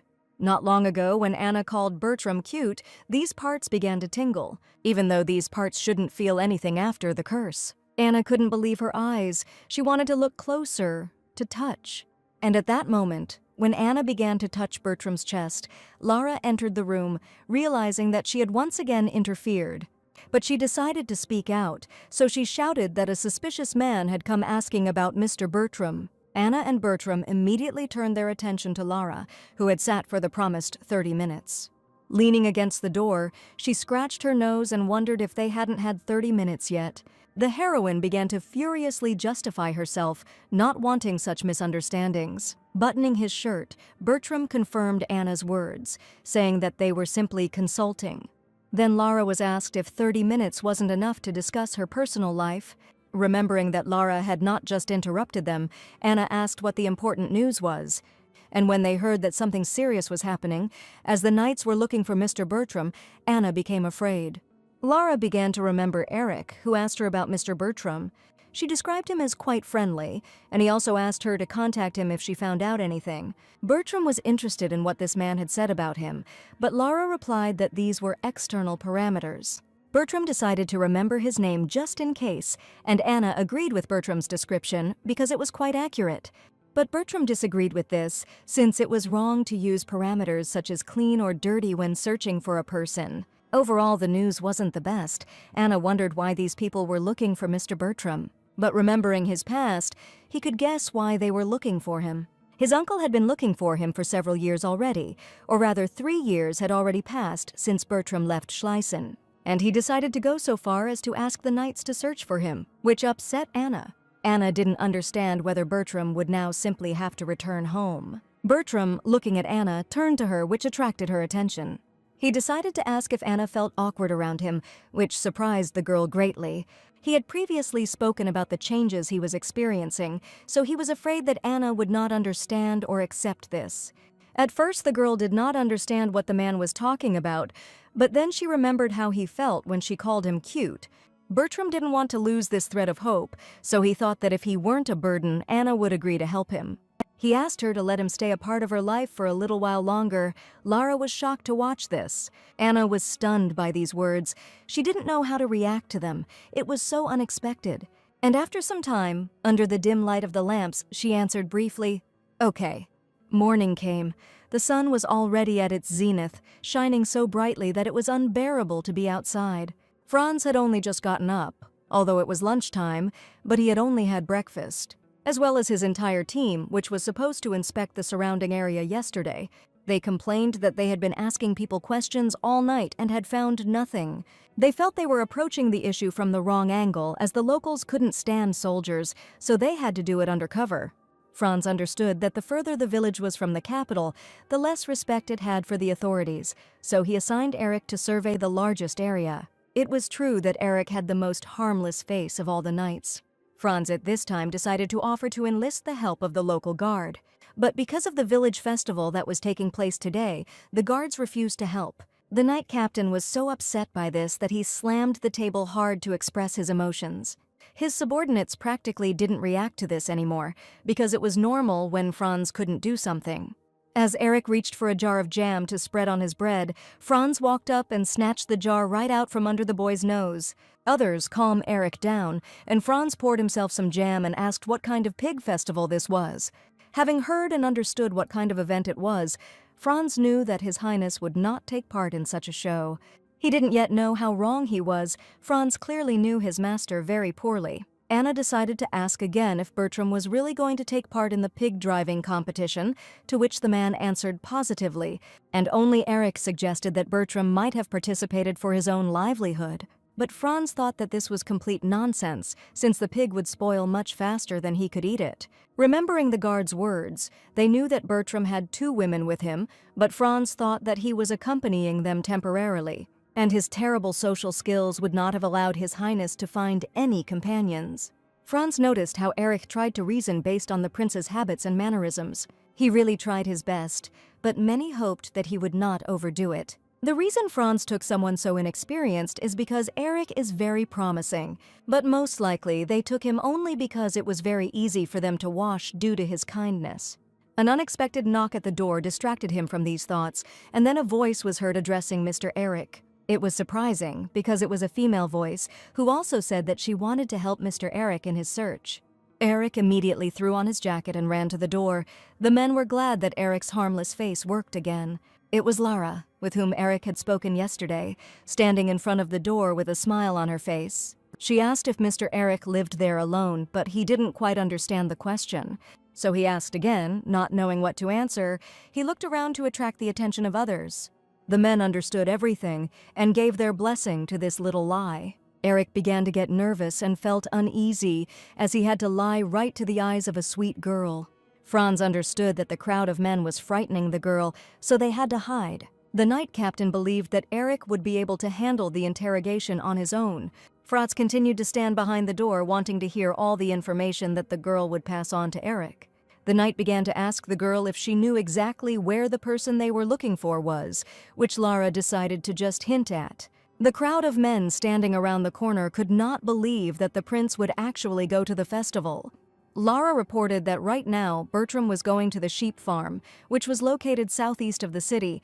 The men could not believe it. At first they thought he was going to steal sheep, but Franz immediately objected, as he knew that the prince would not do such a thing. Eric decided to clarify once again whether Lara was confusing this man with someone else, because the man they were looking for would not steal cattle. These words hurt her, so she also decided to say rude things, because she thought that knights should be polite. One of Eric's colleagues noticed how the guy had become depressed, so he asked him how he was feeling. So the day continued. The festival was just beginning, but it was already quite lively.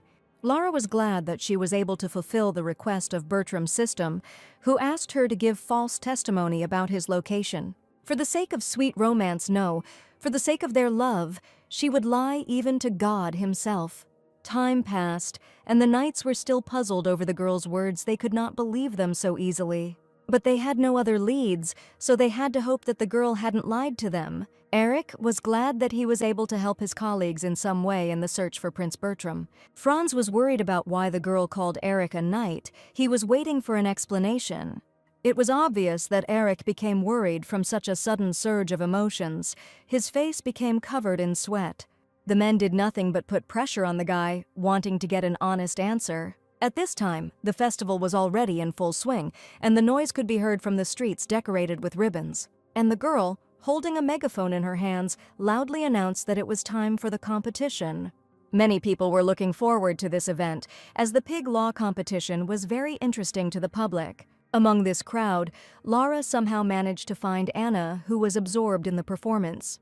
Anna immediately asked if Lara had managed to deceive the knights who were looking for Bertram, to which the girl responded positively. Now it was possible to relax and immerse oneself in the festive atmosphere. Bertram was already on the field and was given an armband indicating that he was a participant. Noticing Anna in the crowd of people, he immediately waved his huge palm at her. Anna was so happy about this that she waved back, and Lara, who was watching this, understood that something was happening between these two. So she decided to ask right away, directly, whether Anna liked Bertram. But Anna began to deny everything, saying that they were just an employee and the owner of the restaurant. Suddenly, the heroine remembered that she had forgotten to tell Bertram something important. She wanted to ask him not to overdo it in the competition in an attempt to win, and not to get hurt. Lara was amazed at how Anna did not notice her own feelings. They were obvious. The boars had already been released, hefty pigs, heavyweights, running straight towards the contest participants. It was clear how uncontrollable this animal was. It obeyed only its own instincts. Seeing such a monster, many participants were frightened. They were afraid, because the boars were really very dangerous. A few seconds later, one of them was knocked down incredibly quickly, and the other one, in an attempt to escape, the pig caught up with and pushed from behind. Anna was worried because she didn't see Bertram. Everyone was screaming, but no one had been seriously injured yet. Unexpectedly, she was finally able to see her man, for whom she was very worried. Bertram walked forward with confident steps, and in every step he took, one could feel this steadfastness. His behavior was amazing. Never before had anything like this been seen. Bertram carried on his shoulders those who had already been knocked down by the boars. The presenter didn't understand why he was bothering so much, but he believed that people had already suffered enough in the war. It didn't really fit the theme of the festival, but she was grateful for such a lesson. And after all, they already had a winner. Anna and Lara, who were watching this, were delighted and joyfully applauded Bertram.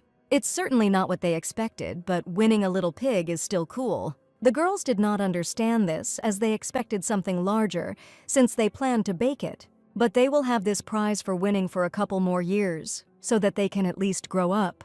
When Bertram tried to take the main prize, the organizers were surprised, since usually a large pig is roasted and divided among everyone. But he was not a resident of the village, so he received such a piglet. The prize was very cute and funny. Now he could become Bertram's pet. The man asked if Carla would like this pig, to which even Anna could not answer for sure. In her own thoughts, she assumed that her mother would say something like this first. She brought this bear, and then also a pig that couldn't be eaten. Do you even know how expensive it is to raise a pig? Get out and take this bear and the pig with you? These were the words she expected to hear from her mother. But she didn't tell Bertram this, although everything was clear from her face without words. Seeing Anna's reaction, Bertram suggested simply catching a wild boar and then eating it. The girl did not try to stop Bertram, who was already giving orders to his pet. After some time, Anna, with a smile on her face, stopped Bertram because everything was fine anyway. Grabbing Lara by the shoulder, she asked her to look at Bertram, who was very nice. With the piglet, his image was indeed quite cute, especially in Anna's eyes. Lara agreed with this, but it was more of a hopeless situation. She couldn't say otherwise. Anna ran away a little and said that she would go find the elder who had gone to drink. The girl looked at her sister with a hopeless look. It was so sad to realize feelings that were not obvious to Anna. At this time, the knights had already arrived at the place where Lara had pointed them, as this was their only clue. The horse looked at the strangers with a rather aggressive gaze, probably thinking about who was in front of it. Franz did not deviate much from the knight's position, thinking approximately the same thing. Their gaze was similar.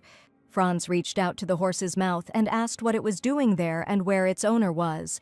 From the animal's actions, it was clear that this man did not deserve an answer, even if he had at least offered a carrot before asking.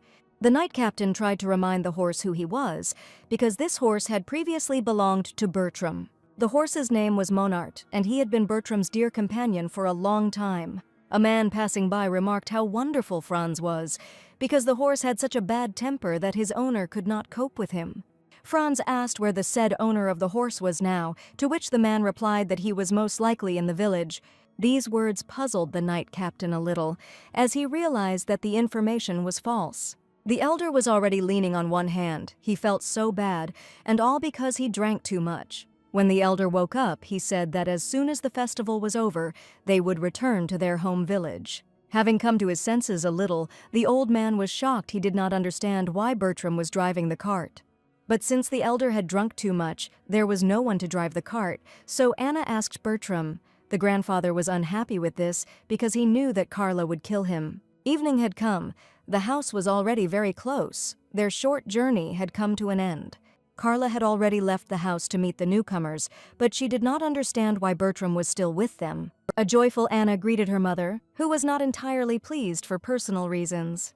She also wondered what kind of pig Bertram was holding, and was told that it was a piglet from a pedigree pig from a neighboring village. Bertram decided to give it to Carla right away, but the woman decided to say everything that was on her mind, adding that he was an uninvited guest. She only allowed him to stay for a couple of days because Anna had brought him and all the work he had done at the restaurant was worthless. Then Bertram decided to clarify, it turns out that he still has not paid off his debt to the Burt family. Carla didn't understand what Bertram was talking about, but he continued that it wasn't surprising, since he was given such easy tasks. From now on, he asked to give him any assignments. After these words, he went to the restaurant, and Carla began to scream throughout the yard.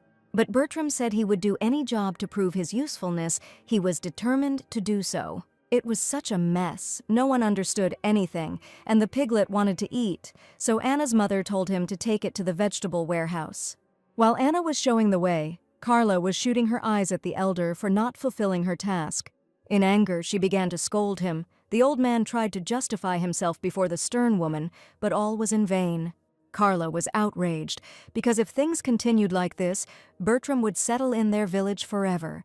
The headman did not understand why Carl was so afraid, because it was normal for Anna to give shelter to the homeless.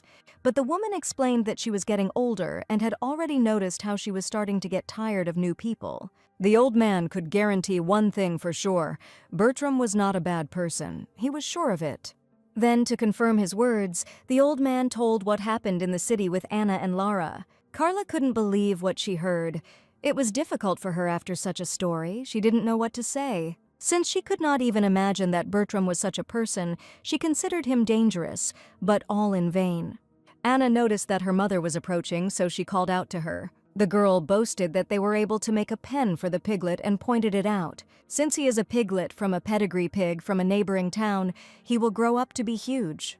But his mother didn't think so, because what they fed him in the city and what they could feed him were not the same thing. So, looking at Bertram, she pointed out that he would now take care of what the pig ate. The heroes were very surprised, as they did not expect that their mother would accept their new friend so quickly. Anna was also surprised that her mother allowed Bertram to stay, but Carla said that it was only until they killed the pig. And also, the only condition was that he would spend the night not in their dining room, but in a dormitory on the farm. Everyone agreed to the terms. Anna was so happy that she started jumping for joy. But Carla didn't understand why her daughter was so happy, or rather, it worried her. So the evening continued. The restaurant was already open. The men sat in their usual places and ate their usual food, but only one thing surprised them. Why is Bertram still here? He said he would leave the village as soon as he paid off his debt. But Carla quickly put an end to these conversations, because she could not allow her decision to be judged. She also said that until this guy raises the piglet he brought with him, he won't go anywhere. He will stay in their village, work in Anna's restaurant, and diligently help her. Night had fallen, work time was over. Bertram needed to head to the hostel near the farm. He knew where it was, so there were no problems, so Carla sent everyone to rest. She watched Bertram walk away towards the farm and gradually recede. The moon shone so brightly that it illuminated the path for travelers, and the stars helped it in this. It was so quiet that Bertram's steps were clearly audible, not that he walked particularly loudly. He continued on his way faithfully, wanting to rest after a hard day's work. A girl was watching him in the bushes. Apparently she wanted to give him a surprise, or try to scare him, but Bertram didn't react to it in any way because of the curse. But Anna still laughed brightly because Bertram was not the least bit scared. She wondered where he was heading, since the route to the farm hostel was different. But Bertram explained that he was heading to an abandoned building, which Anna didn't understand, maybe because of those mushrooms. The man answered negatively and confirmed that he was heading to an abandoned castle, which Anna considered cursed. But most likely these are empty rumors, since Bertram knew what a real curse was and Anna understood this. Bertram explained that it was done by his own will. He himself asked the magician to cast this curse. After all, he believed that this was the only way to end the war as much as possible at that time. It was the best solution he could come up with. If he had not done this, perhaps his life after the war would have been filled with regrets.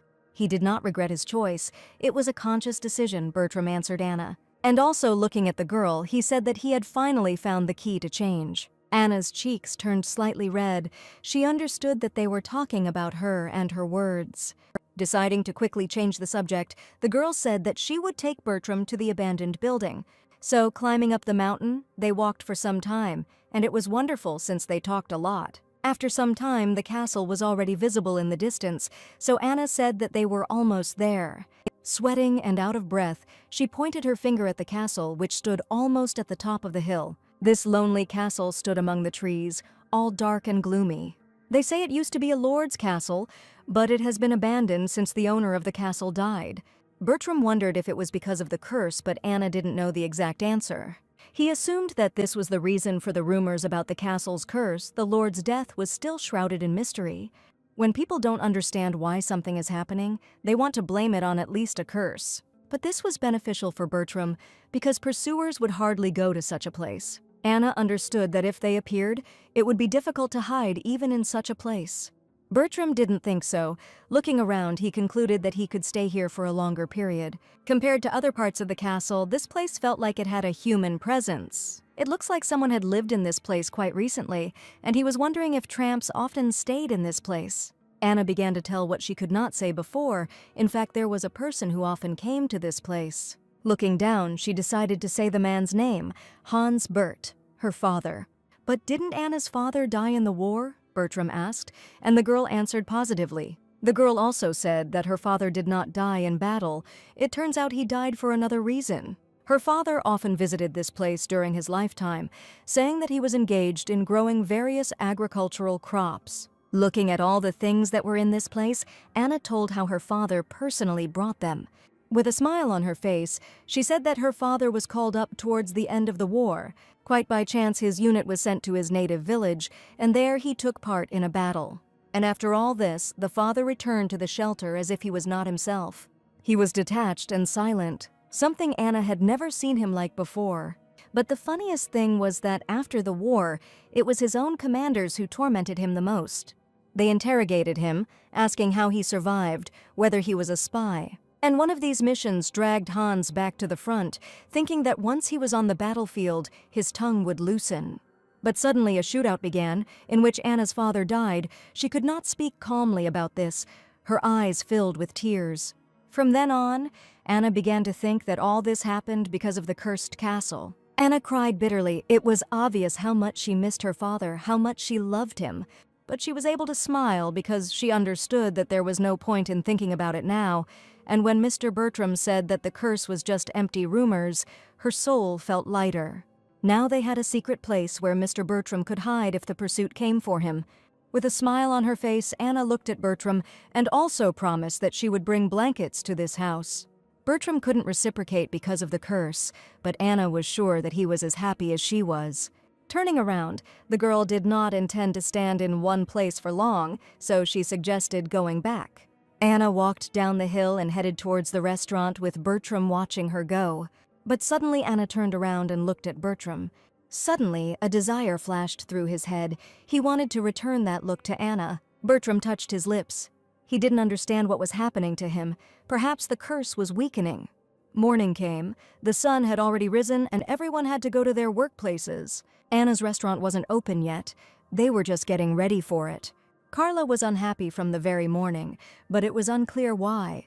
But afterward, it became clear that she was worried about how the two had gotten closer, or rather when they had managed to do so. They didn't even pay attention to Carla anymore. They were together the whole day. She understood that Anna had grown up and now was the time to show interest in guys. But if this continues, what if this guy starts to have feelings for her daughter? This thought scared Carla. Would this big guy really be interested in her tiny daughter? Carla decided not to keep him waiting for long and find out how old Bertram is. To which Bertram replied that he was turning 25 this year.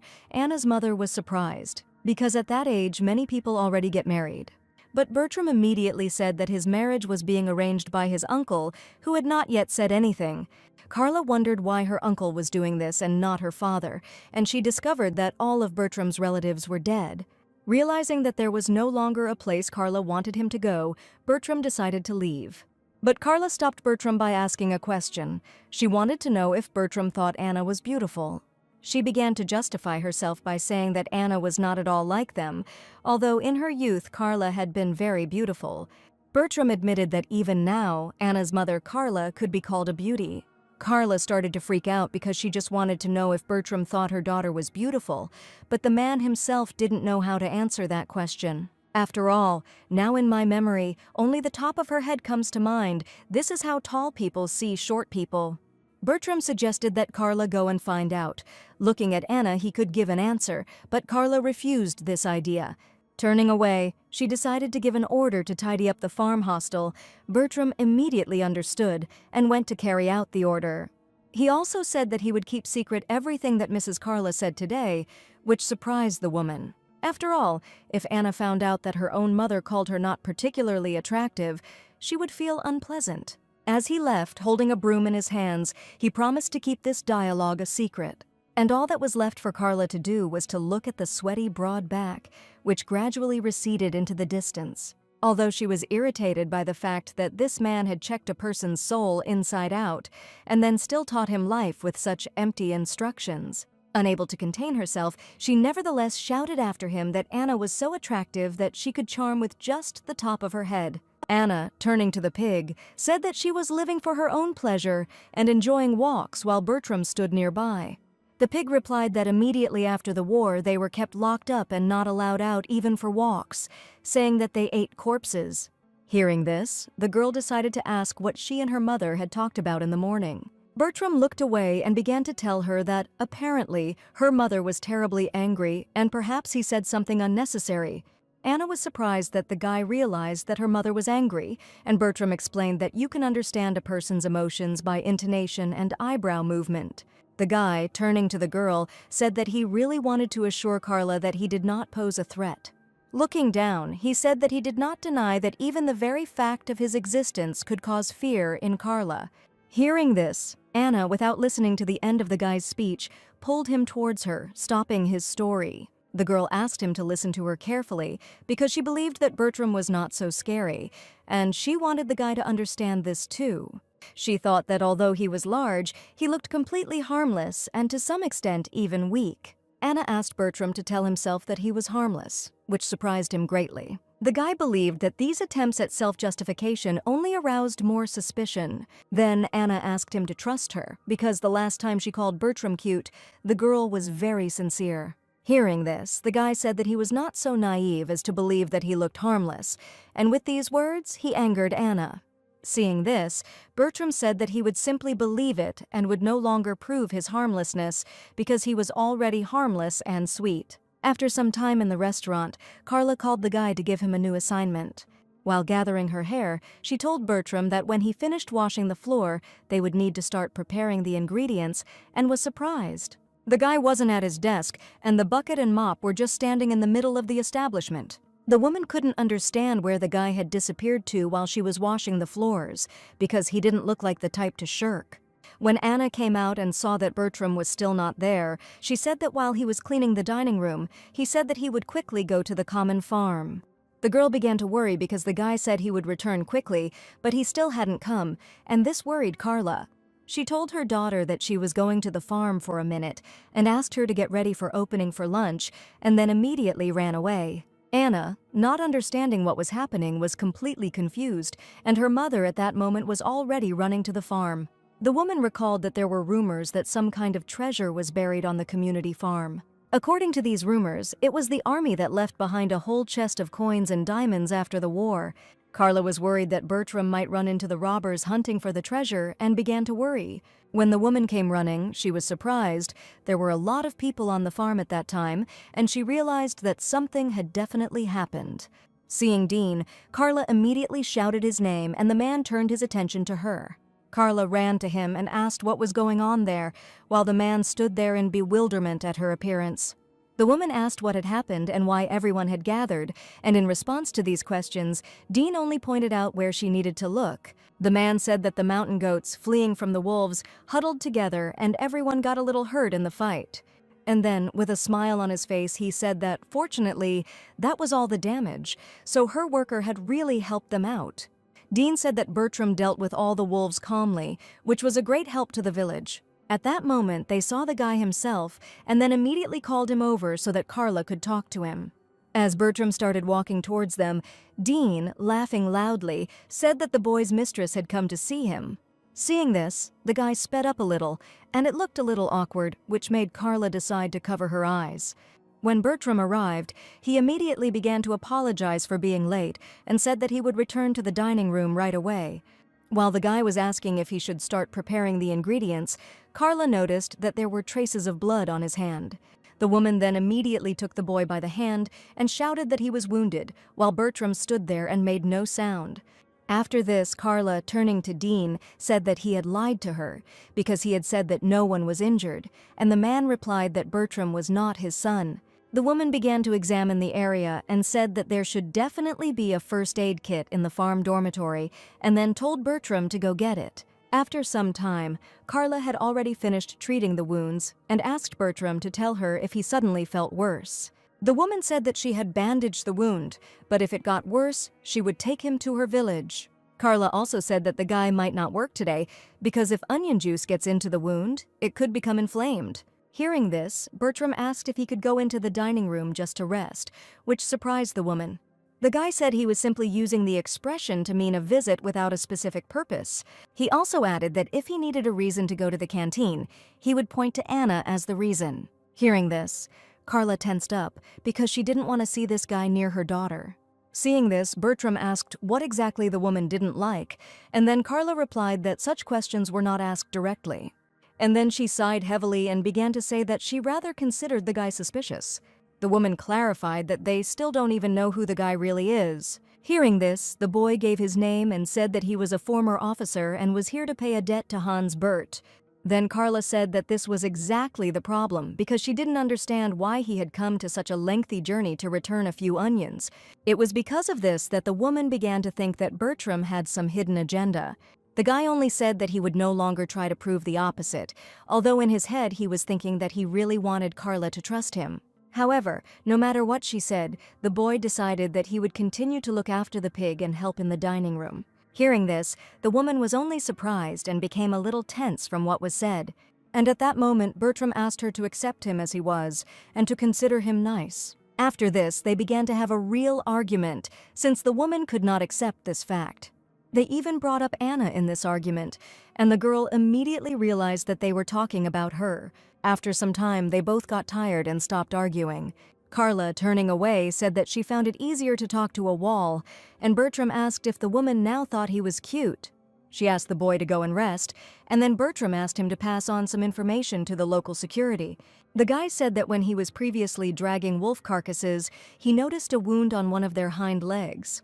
Bertram assumed that the wolves had been cornered and forced to retreat toward the village by the people who were pursuing them. The guy also added that, judging by the precision of the cut, the wolf was attacked by a trained soldier. Bertram thought it was just some nobleman with his guards riding through the plain, and his guards were scaring off the wolves. At this time, Anna, leaving the dining room, saw a man and looked at him in surprise. The girl immediately thought that this serious man on horseback could be a nobleman. And then, with a smile on her face, she approached him and, having greeted him, asked if he was looking for a place to eat. The man, hearing this, was surprised that there was something like this in such a village. When she asked who he was, he replied that he was a knight and was looking for a man named Bertram, which left Anna stunned. After these words, Franz Gerhardt asked if the girl had heard about him. Anna looked away and said nothing, and then the man snapped his fingers and asked again in a serious tone if she had seen a man named Bertram. When he asked this, he called the girl inappropriately, and then Anna said that she was not like that. When everyone moved away a little, the girl felt a bad feeling and could not understand why. Having apologized, the knight said that one way or another he was looking for this man, and then Anna, without losing her composure, asked if he was by any chance a criminal. Hearing this, the knight became very angry and asked how the girl dared to say such a thing. And then, having calmed down, he said that this information was secret and he could not disclose it. Hearing this, Anna wondered if this was the night Lara had spoken of in the city. She couldn't understand what was going on, but she immediately realized that she had to detain these people so that they couldn't find Bertram. The knight immediately refused her tempting offer because now was not the time for food. However, his people immediately began to show with their whole appearance that they were very thirsty and hungry. Then the knight said, a little awkwardly, that they would stay to eat and asked that they first bring some water to those guys. Anna was very happy and asked the guys to tie the horses at the stable. The girl also noticed that the knight was very handsome and was clearly the kind of person her mother could not stand. She realized that the knight was a typical prickly prince from a fairy tale. When everyone entered the dining room, Anna began serving them and talking with a smile. At that moment, the knight said that he did not expect anything outstanding from a dive in such a remote place, and then Anna barely restrained herself. After she had completely set the table, all the guys began to thank the girl for such a wonderful presentation. At this point, the knight asked what time visitors usually came here, and then the head man entered the door. Anna immediately ran up to him, and her grandfather asked what had happened, since this was not how she usually greeted him. At that moment, a knight immediately approached the headman and said that he wanted to ask something, while Anna tried to change the subject and offered fried onions. The grandfather began to ask what brought the man to this humble village. Then the knight asked if he by any chance knew a man named Bertram, and the elder immediately said that the description itself was frightening. Grandfather also noted that there are a lot of former soldiers in the village, so there are quite a few large men here. Hearing this, the knight asked to make a list of the visitors, and the grandfather immediately wondered why he needed this. Then the man reminded that he was acting on orders from the state, and as a citizen, the grandfather was obliged to cooperate. When they got into an argument, the knight said he needed to meet the elder and test his ideology. Then the grandfather replied that he was the village elder, which put the knight in an awkward position. At this moment, one of the women in the dining room asked Anna if she could eat now. Then the knight realized that, besides the head man, there were many other people from whom he could ask this information. He approached the woman and, introducing himself, began to say that he was looking for one person, when suddenly Anna shouted whether the aunt was ready to place an order. Then the knight became really angry and shouted to his men that if they had finished eating, they needed to get back to work. Anna, hearing this, began to offer to take more food, saying that it was impossible to sit in an establishment without ordering anything. While the knight was trying to find out at least some information, Anna shouted over him, and the elder calmly got up from his place. While the girl continued to stop him, the grandfather calmly walked out of the establishment. Seeing this, one of the settlers came out to the elder, and it was clear from his face that he did not understand what was happening. Then the grandfather whispered to the boy whether he knew that the young man was very decent, and therefore asked him not to talk about Bertram. By this time, there were no more customers left in the dining room, and then the knight said that they should finish. When they decided it was time to leave, Anna said that they had to pay 3 gold and 40 silver coins.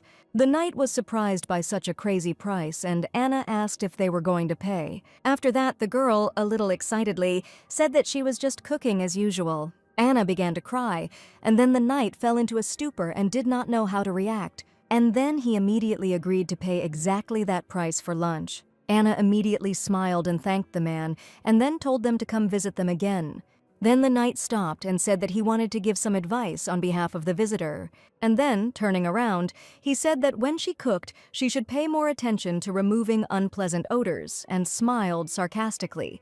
While Anna continued to smile, the knight noted that with such abilities they would not last long because the food was not tasty. Hearing this, the girl was a little surprised, and the knight simply waved his hand and headed towards the horse. Anna tried her best to restrain herself because this man was simply unbearable. The knight had a clear feeling that everyone was conspiring behind his back. Well, it was because they were so suspiciously avoiding conversation that it seemed as if Bertram was definitely somewhere in this village. When he saw his men playing cards, he thought they must have found something. When he approached, he immediately realized that they were just drinking and angrily asked if it was alcohol. As he walked further, he saw the rest of his subordinates, who were doing completely different things. He angrily shouted that he had sent them on reconnaissance, but they were doing completely different things. The knight immediately gathered everyone and began to angrily shout that they were not here just for fun.